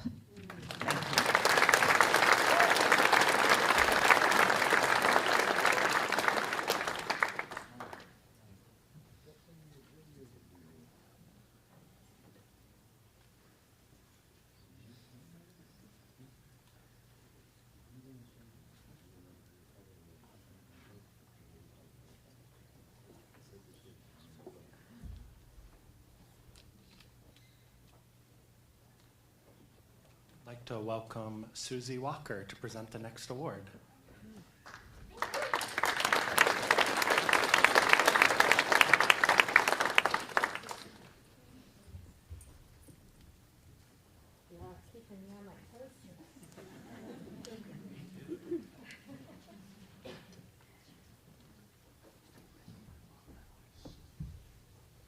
Thank you, Daniel, and hello again, everyone. It is a true pleasure to be able to present the Jack Berry Award today to somebody I've known for a while and his colleague who I hope to know better. So I'll start by saying that back during the shutdown and everything, I needed a distraction and I started listening to podcasts. At first, they were just diverting and distracting, and along the way, I found podcasts that more nourished my spirit and intrigued my mind.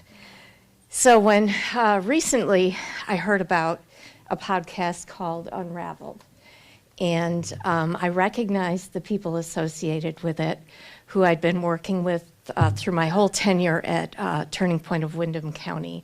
Wonderful partners, innovative thinkers, compassionate service providers.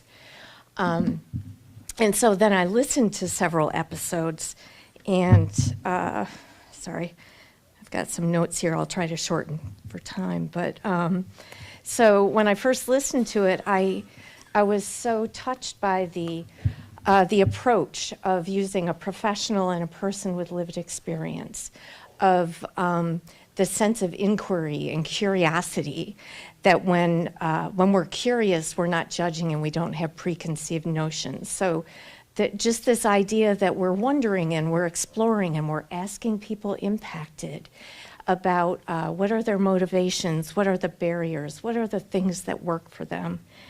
And so Kurt White from the Brattleboro Retreat and Mary Wilson, also of the Brattleboro Retreat, are partnering on this wonderful podcast. I'll just say a couple things about the podcast itself. Unraveling reached thousands of listeners across 25 countries in the first year.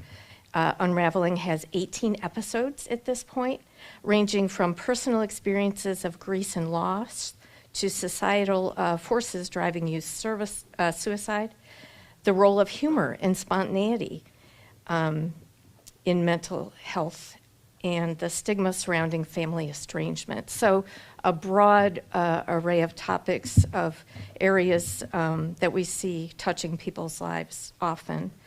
The podcast also tackles contemporary issues such as the aftermath of a contentious presidential election, emerging evidence about alcohol's negative health impacts, and the societal norms that change our drinking behaviors. Unraveling is making an impact in educational and healthcare settings, with an episode on gender-affirming care being used in a discussion session at Brattleboro Memorial Hospital. The podcast has also driven meaningful community engagement through its collaboration with the Brattleboro Literary Festival, featuring 2 authors who wrote about eating disorders in dedicated episodes. The honorees, as I mentioned, are Kurt White and Mary Wilson, both from the retreat. As I said, I've worked with them for years, and with Kurt, and so he's got a broad array of experiences as a teacher and a counselor and an administrator. And Mary Wilson is an Emmy Award-winning journalist who spent a decade as an anchor and reporter for various local TV stations. She's a communications and media relations manager at the Brattleboro Retreat, and a native of Putney, Vermont, and received her broadcast journalism degree from Syracuse University, near where I grew up, Orangeman, and worked as an on-air journalist at WUTR in Utica, New York. This award, when we started planning for this day, I immediately thought of Unraveled, because it is having such an impact on me and others. And so if you all would come up, are we doing that, Daniel? Do you have the awards? Okay. We're winging it a little, folks. Okay.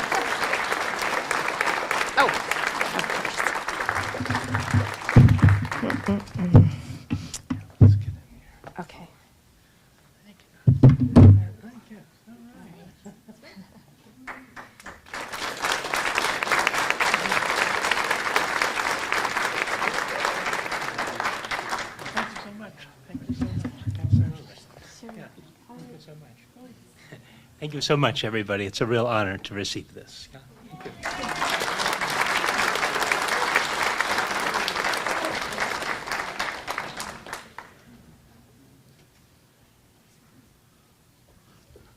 All right, well, I get to bring myself up.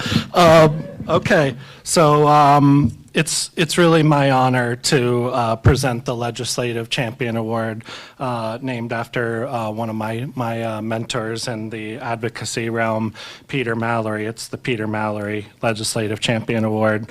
And this year we get to present it to a person who has not only been integral in Vermont's recovery community for a very long time, but has brought Vermont national to advocate on the federal level and around this country.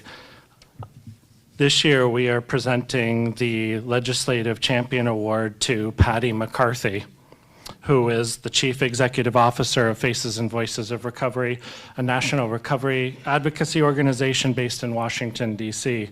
Prior to joining Faces and Voices, she was a senior associate for the Center for Social Innovation, C4, where she served as deputy director of SAMHSA's Brass Tacks Initiative. Ms. McCarthy served for a decade as the director of Friends of Recovery Vermont, which was basically VAMHAR, which was one of the iterations of VAMHAR and eventually became known as Recovery Vermont, a statewide recovery community organization conducting training, advocacy, and public awareness activities. In addition to public policy and education, her work is focused on community mobilizing, peer-based recovery support services, and peer workforce development. Patty has been instrumental in the development of a national accreditation for recovery community organizations, or RCOs, and in the development of peer support standards nationwide. Ms. McCarthy holds a master's degree in community counseling and a bachelor's degree in business administration. She's been in long-term recovery from alcohol and drug addiction since 1989, and she lives not very far from here. So she's a really remarkable person. She's on a well-deserved vacation, but we do have a video for her, and we'll play that.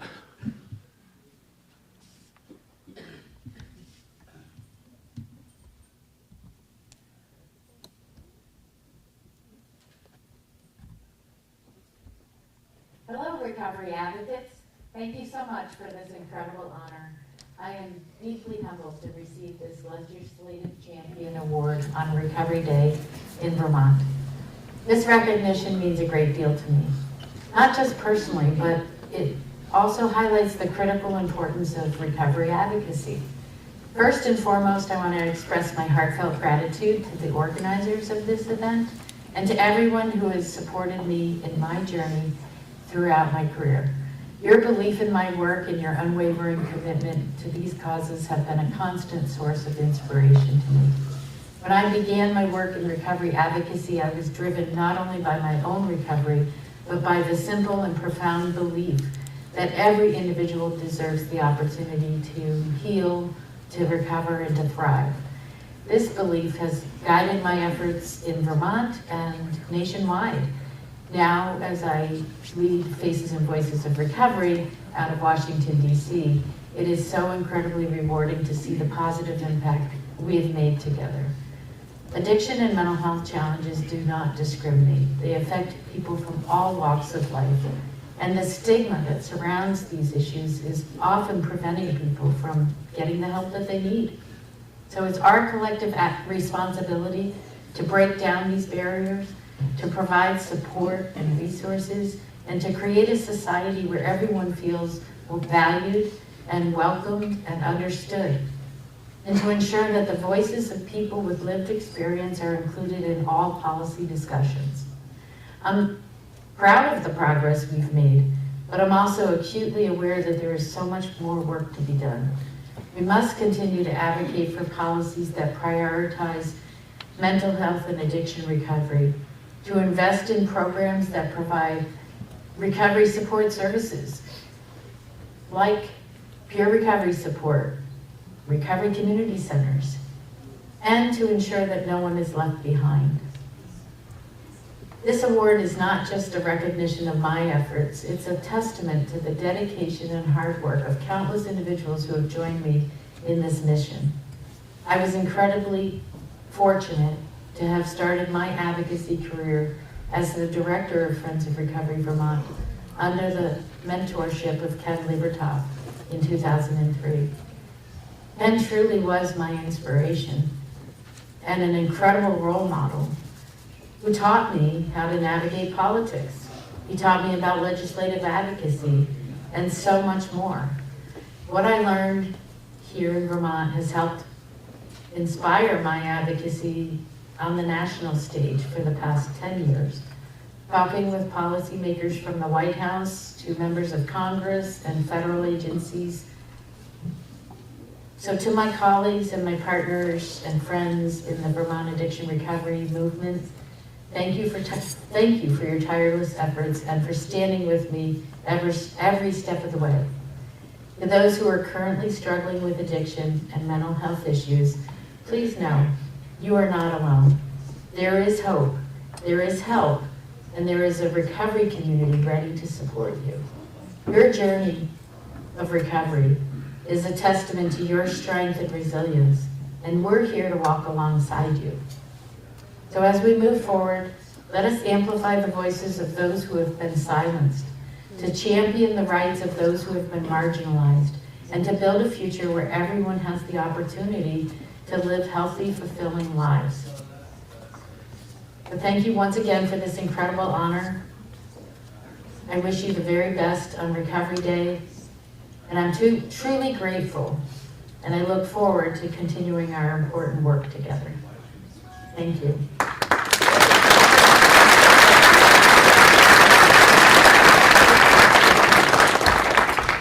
So in the interest of time, I'm gonna just say that you all are welcome to help yourself to coffee, to photos, to other things that are around, to go to the bathroom, whatever you need to do. But we're gonna take the break and just keep rolling so that we can go forward. But please do what you need to do to take care of yourselves, stand up, whatever helps for you. So at this time, we're going to have our third Writers for Recovery meeting.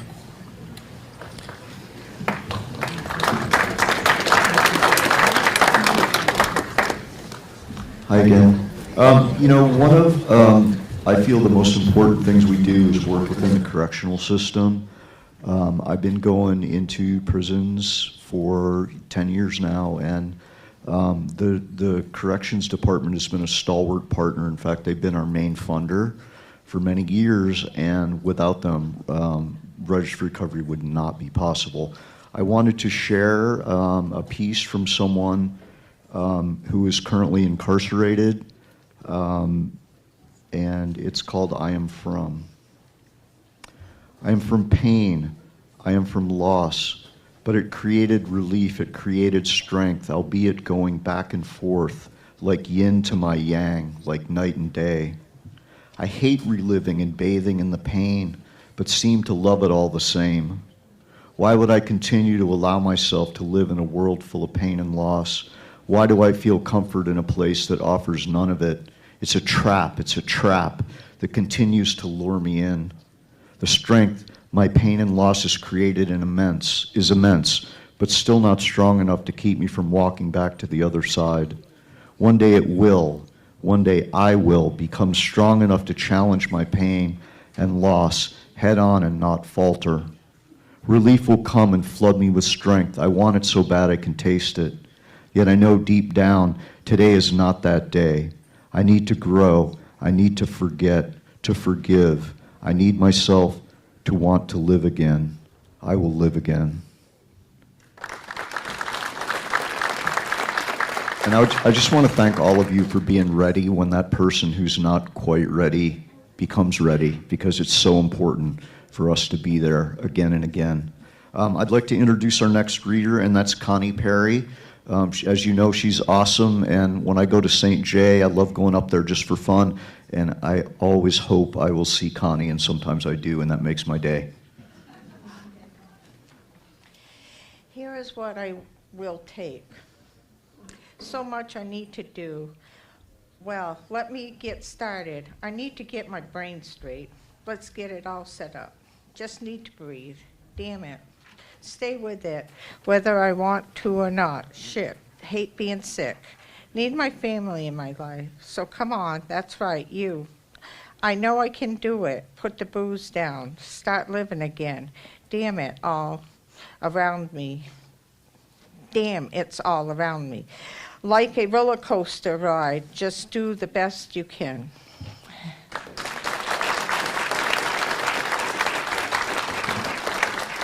And for the final reading, we're going to bring Nancy up again.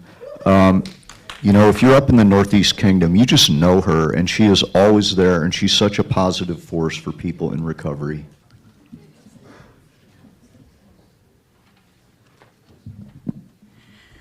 A little over 20 years ago, the Kingdom Recovery Center, located in the birthplace and childhood home of Dr. Bob, opened its doors.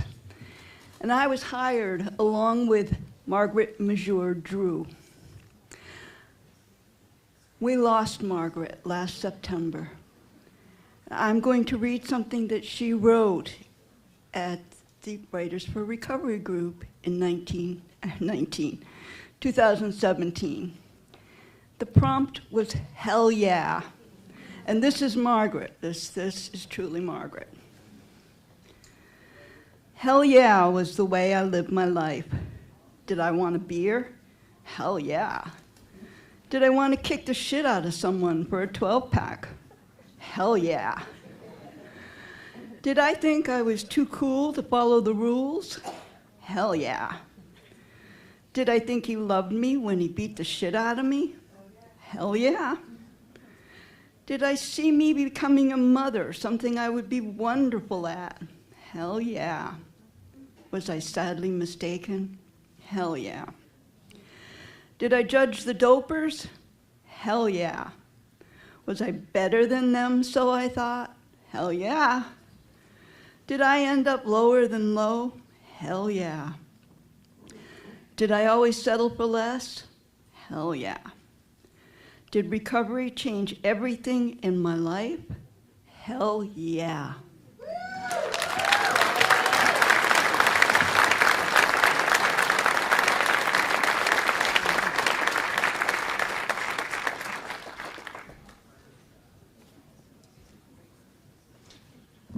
So we are going to welcome up at this time Kristen Chandler from the Crisis Intervention Team.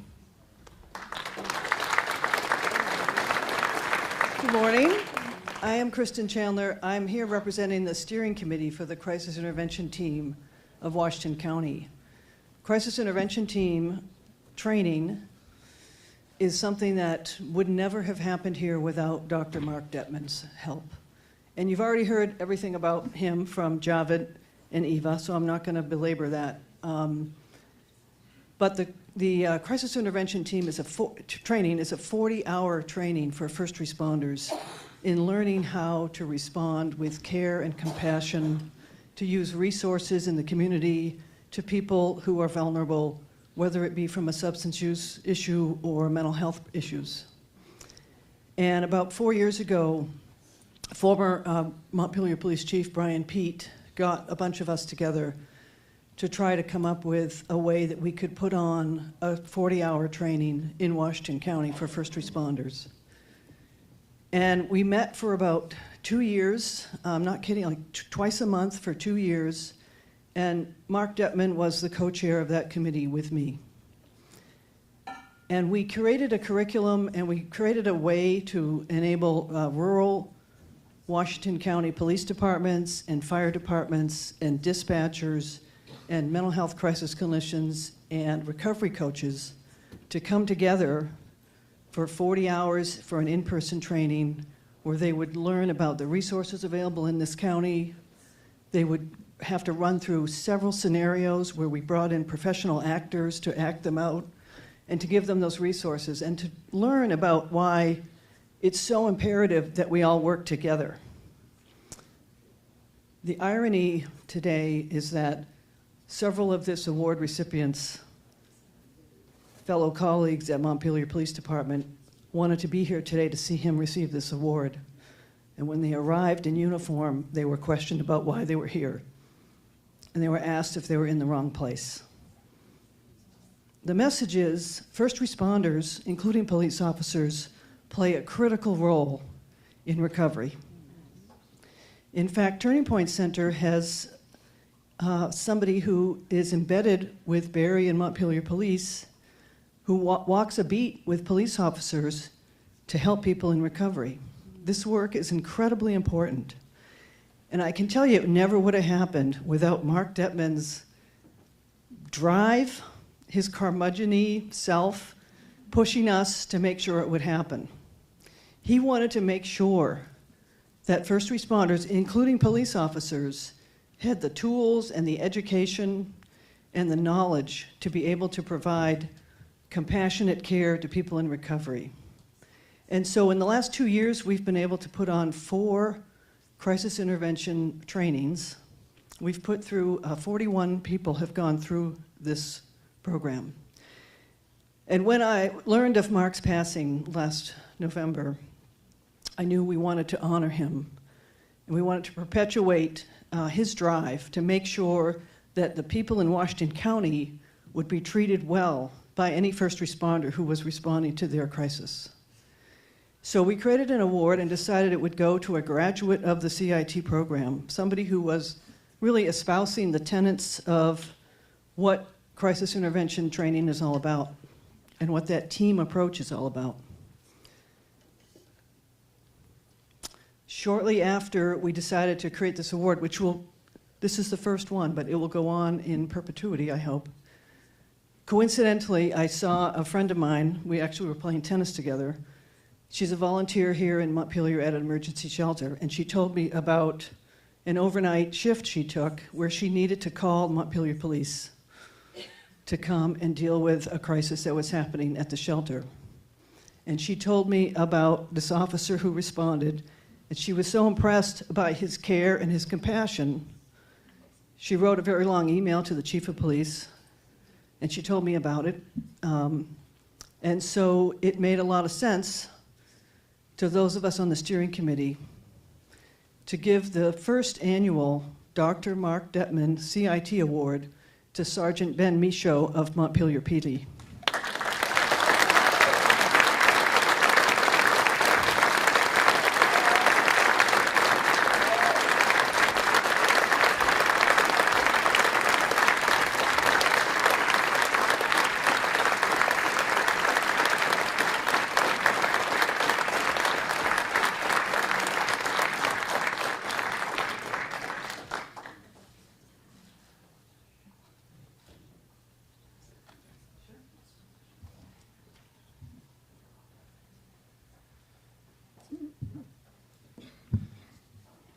Hi, everyone.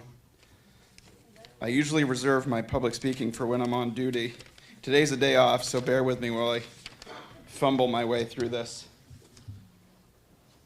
I'm deeply honored and humbled to accept the first ever Dr. Mark Dettman CIT Award. Dr. Dettman was a true champion for compassionate response and care. His work as co-chair of the CIT Steering Committee was instrumental in getting this invaluable training off the ground here in Vermont. To receive this award in his name is a privilege beyond words. This recognition is not just about me, though. It's about the work that first responders do every single day. It is about the officers, EMTs, firefighters, dispatchers, and mental health professionals who show up time and time again to help individuals in their most vulnerable moments. Too often, their efforts go unseen, their compassion unheard, and their challenges misunderstood. But today, this award serves as a reminder. Our work matters. Every act of care, every de-escalation, every moment of empathy, it all makes a difference. As a law enforcement officer, I have dedicated my career to crisis intervention and negotiation. I have seen firsthand how the right words, the right approach, and most importantly, the right mindset can help change the course of a person's life. When someone is struggling with mental illness or substance misuse disorder, they don't need judgment, they don't need force, they need understanding. They need someone to see them as more than their crisis, to see them as a person. That is why I believe so strongly in the power of empathy to guide our work as first responders.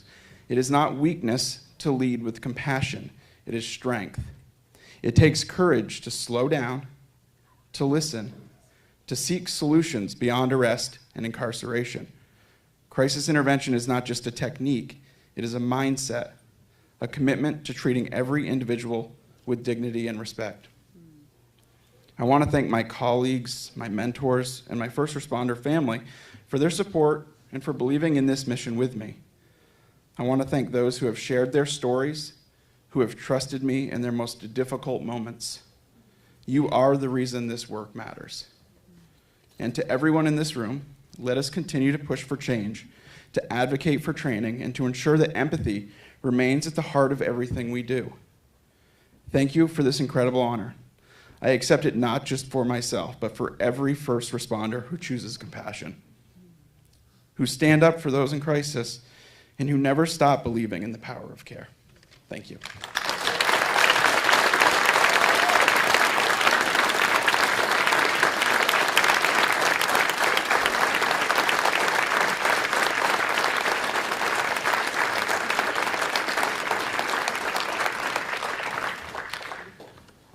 And now to present our Lifetime Achievement Awards, I'd like to welcome Liza Ryan.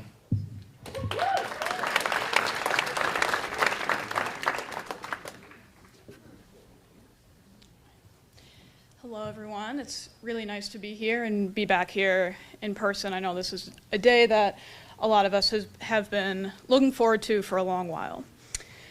And this year, we are incredibly grateful to recognize two Vermont physicians for the Lifetime Achievement Award. These physicians have had an immeasurable impact on advancing addiction treatment and recovery across the state of Vermont.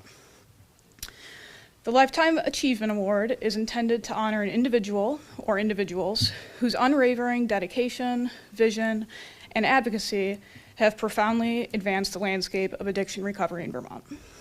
This award recognizes an exceptional commitment to reducing stigma and building systems of care and support that empower individuals and communities. The recipients' enduring contributions exemplify the power of compassion and perseverance in building stronger communities and transforming lives. Our first award recipient is Dr. Rick Rawson. Dr. Rawson, born and raised in Vermont, has spent the past 50 years working in the field of addiction medicine. Dr. Rawson has contributed greatly to the development of addiction treatment in Vermont through his 2015 evaluation of the hub and spoke model and his consistent advocacy for the delivery of effective and evidence-based treatments for stimulant use disorder. Additionally, Dr. Rawson has led between 10 to 50 presentations annually for the past 3 decades, displaying a tireless commitment to education that has not only expanded understanding of addiction, but has been a cornerstone in reducing stigma surrounding substance use disorder. While in attendance at a conference this past summer, I sat in on a session for a contingency management program in California and had asked a question around the similarities to a program that had recently occurred in Vermont. It did not take long before Dr. Rawson's name came into connection with this topic, and when it did, the presenter, who I believe is a colleague of Dr. Rawson's at UCLA, paused to say, "Isn't he so great? He does such amazing work." And there proceeded to be many heads nodding in the audience. So with that, thank you, Dr. Rawson, for being so great and for your amazing work in this field. We are proud to present you with the 2025 Lifetime Achievement Award.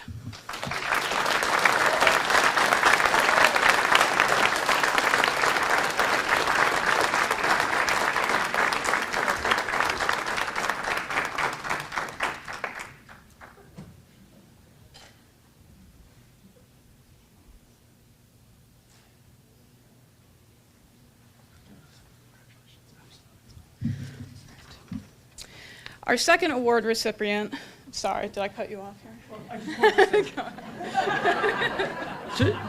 here? You should know that the Vermont recovery movement is different than many of them I see around the country and around the world. When I moved back, I was at UCLA for 40 years. I moved back to Vermont in 2015, and I got a doctor's appointment in Brandon. I live down in Brandon.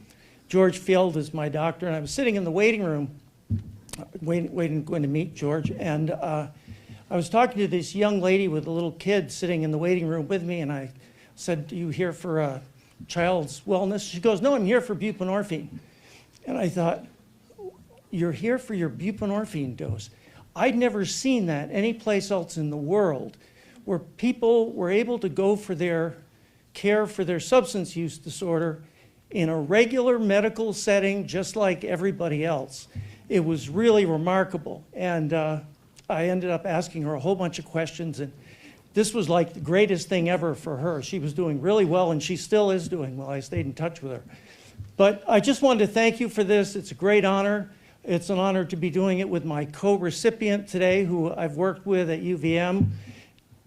And I wish Dr. Levine didn't leave, because Dr. Levine has been a great leader for the state of Vermont. I worked also with Harry Chen before him. And Vermont has really been blessed to have great leadership in this area. And you all have been the foundational people to do this work. And I just thank you and appreciate all of your contributions. Thank you.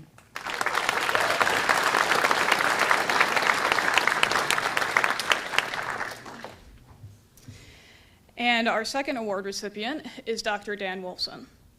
Dr. Wolfson has been at the University of Vermont Medical Center practicing as an emergency physician for over 22 years. Throughout his career, Dr. Wolfson has led many impactful programs that have advanced opportunities for Vermonters seeking access for substance use disorder. This includes leading the START Treatment and Recovery Program, commonly known as STAR, which is an emergency department program for initiating medications for opioid use disorder, and this has become a national model, which is an emergency department program that has become a national model in emergency medicine.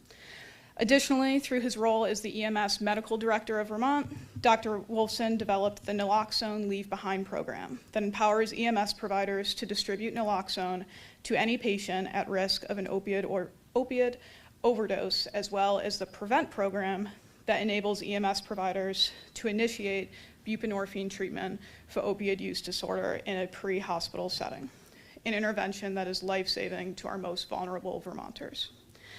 In addition to his pioneering work in the development and implementation of addiction medicine protocols, Dr. Wolfson has been a tireless advocate for the work of certified peer recovery coaches in the emergency department. Having seen firsthand the powerful impact of Dr. Wolfson's leadership with the ED-RC program, it is clear how crucial a strong advocate is in transforming care for those with substance use disorder. Dr. Wolfson's efforts have directly led to the emergency department becoming a more compassionate and inclusive space for patients seeking care for their substance use disorder. We are proud to recognize Dr. Wolfson and his commitment to the field of addiction and recovery with this year's 2025 Lifetime Achievement Award.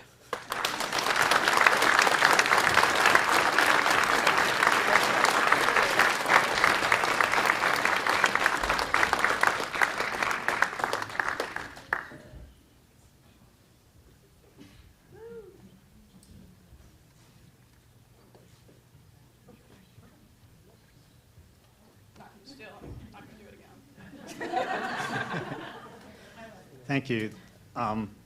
Thanks, everybody. This incredible honor that I was not expecting.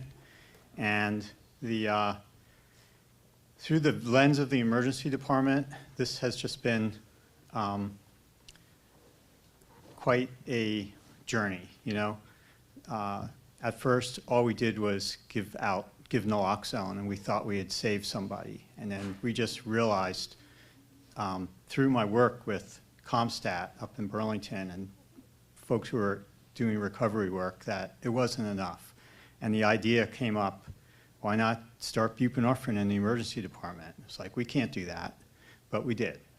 And then they changed the game up on us, right? Fentanyl came along. And now treating addiction is so much more challenging. And people were having precipitated withdrawal. And so the old ghost came back, methadone. We started prescribing that in the emergency department. They said we can't, but we did. And then even that stopped working as well. And so now we're trying to advance the science. We're designing new protocols to titrate methadone up more quickly for people that need it. And got some publications out on it. So we're just trying to do the medicine side of this. But throughout all of that, it's those peer recovery coaches in the emergency department that have like made this all possible. So yes, working with Rick, with Dr. Levine and the health department has been amazing. My research team at UVM, and but like Javed said before, the magic sauce is really those recovery coaches who just make all the difference to actually get through and help people. So thank you for everything. I really appreciate it.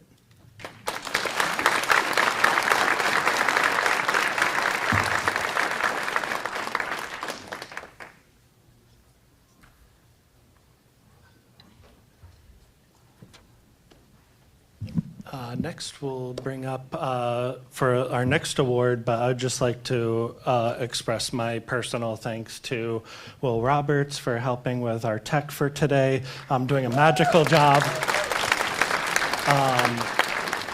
Just my whole team, but Matina Anderson was just incredible throughout this process, and you know, made this day just come together beautifully. And then, you know, I have such deep respect and gratitude for my colleague, Lisa Lord, who is our Director of Operations and also the Recovery Friendly Workplaces Initiative Director. And I firmly believe that her work has advanced the Recovery Friendly Workplaces movement in the state for years. But to me, what she means is, you know, I'm not sure VAMHAR would exist without Lisa. Lisa stepped in as director before I was appointed, but every day she's someone who tackles every single problem just courageously and without question, and is so immensely capable and just an incredible colleague. So please welcome Lisa Lord.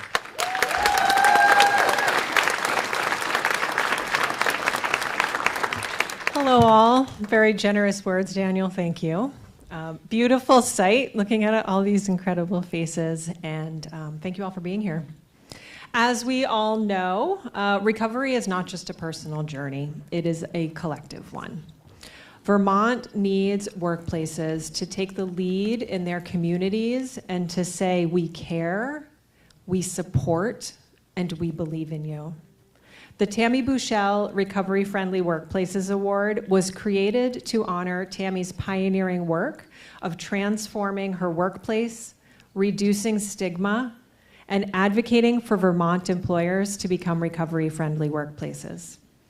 This award celebrates a revolution in the way that we think about work and wellness. A revolution that says you are not alone and you are not defined by your struggles.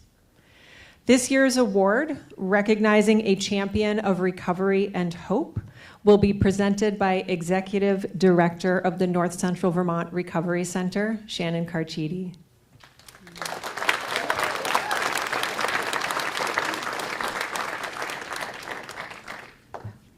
Thank you, Lisa. So I actually increased the font size this morning because, like clockwork, I forgot my readers. So I'm really glad that I did that. But thank you, Lisa. So I have the pleasure of talking about Manufacturing Solutions, also known as MSI.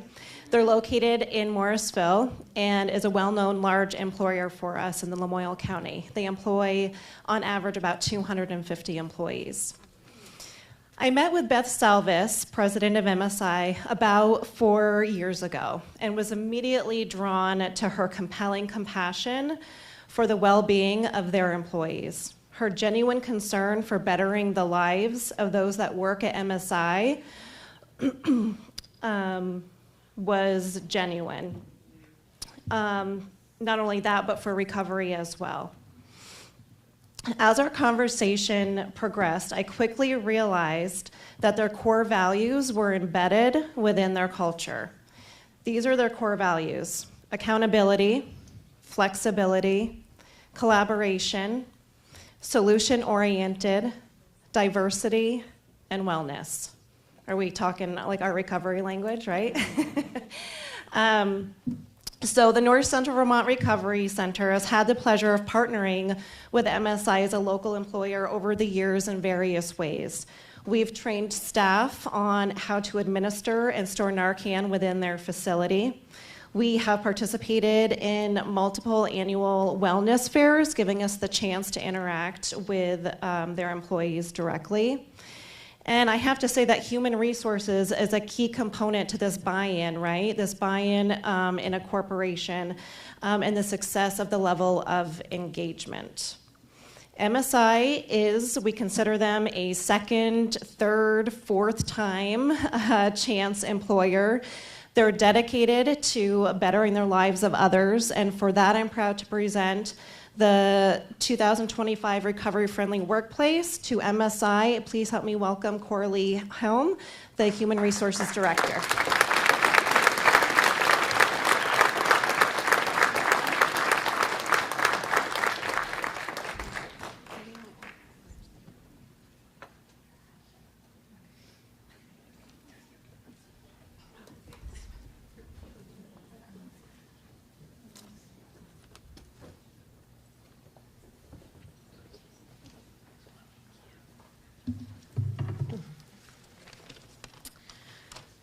I just want to say thank you to VAMHAR and the Recovery Day Planning Committee for this incredible honor.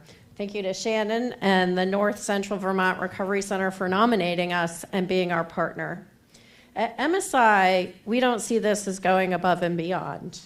It's simply the way we believe that business should be done. Supporting our employees in their wellness, recovery, and personal growth isn't an initiative, it's a part of who we are. We know that when people feel supported, they can thrive, whether that's through access to resources, a second, third, fourth, fifth chance, or just knowing that their workplace truly cares about them. If this recognition helps inspire other businesses to take steps towards becoming recovery-friendly workplaces, then this award means even more to us. Thank you again for the recognition and for the important work that you all do to break down the stigma and build stronger, healthy communities every day. Thank you.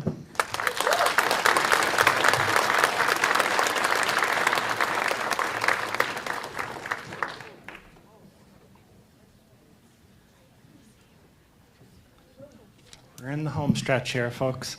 I'd now like to welcome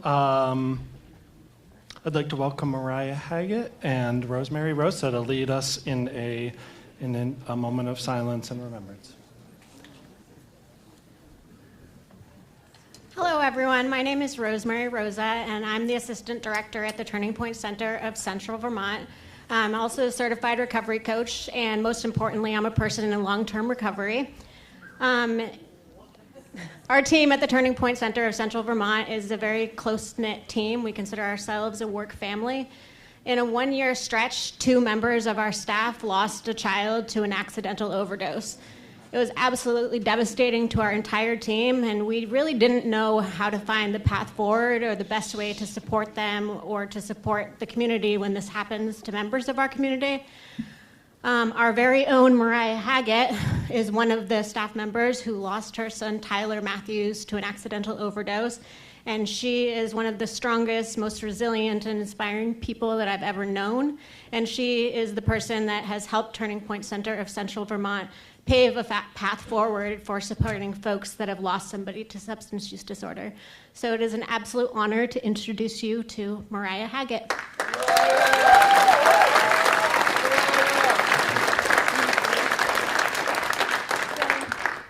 I've been a coach at Turning Point for about 3 years now. I'm now the supervisor of the recovery coaching in the emergency department program as well. After Tyler died, which was May 14th of 2023, on Mother's Day, we tried to, sorry, I'm really nervous. We tried to find added supports for our family, for the children, and the rest of his siblings, and for his friends. I had my own counselor that I could work with, so I was pretty well set. We found a huge gap in supports for grief. So after some time and talking with my director, Bob Purvis, and with Rosemary's help, I took a certification training online to be a certified grief coach. So I offer that as well with recovery coaching. On the 1-year anniversary of Tyler's death, I started my first support group for him, or in his honor. So I have that every Tuesday now at the center, and I also offer one-on-one grief coaching for people. And a lot of times that's easier than coming into a group. We also did a memorial tree at the center as well. People can come in and put their name of a loved one on an ornament, and it's on a pre-lit tree, which is never shut off. It's always on. And that's for anybody that's lost somebody to substance use. And I also offer the one-on-one coaching for not just people that we work with, the folks that we're supporting, but also anybody who's doing this work and has lost somebody. I'm one person, but I'm willing to listen and support as best as I can. So if you would take a moment of silence with us for Tyler and everybody else that we've lost along the way, that would be great.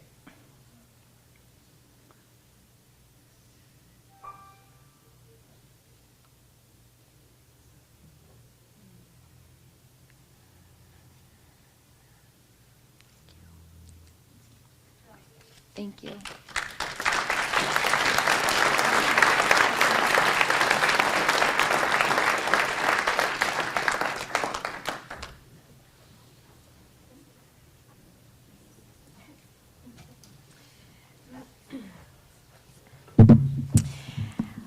Well, I have the honor to keep you here even later, which is a great spot to be in. And many who know me know that I can talk for a long time, so I really will try my best to make this short. And we, of course, understand if you have to leave, but I have the privilege to share with you all what people had shared with me really vulnerably when we asked, what does recovery mean to you? And so I am really grateful for everybody who has shared, and I wanted to just guide you through these slides for a moment.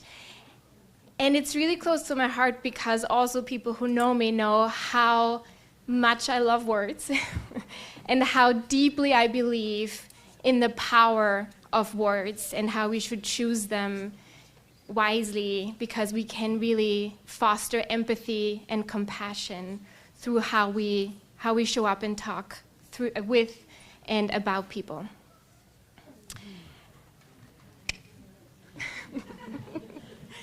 So first, I just want to really ground us in the understanding that there is no way that we can, with a few slides, encompass what recovery means, because thankfully recovery is such a multifaceted word. And I really want to make sure that we understand that recovery is a deeply personal and beautifully unique experience. And there is so much beauty in our shared experiences, and there is so much celebration in our shared experiences. But I also want us to not forget how much power there is in our differences.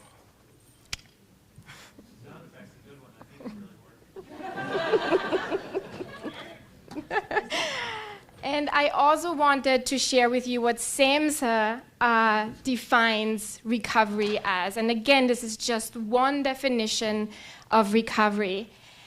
And they say it is a process of change through which individuals improve their health and wellness, live self-directed lives, and strive to reach their full potential. I think I'm going to step aside. I will not read each of these slides because I want you to read them for yourselves and also kind of think about what comes up for you when you read these and not be distracted by my voice. And then also think about what does recovery mean to you as you're reading these shares from the people who opened up to us.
Thank you all.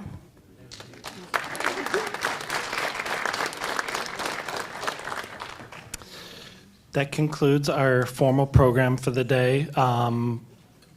Please feel free to take pictures with the banner up there. We're going to bring it up to the Cedar Creek room, and it'll be there until 1:30. We can go up to the cafeteria and mingle with legislators and with each other and connect.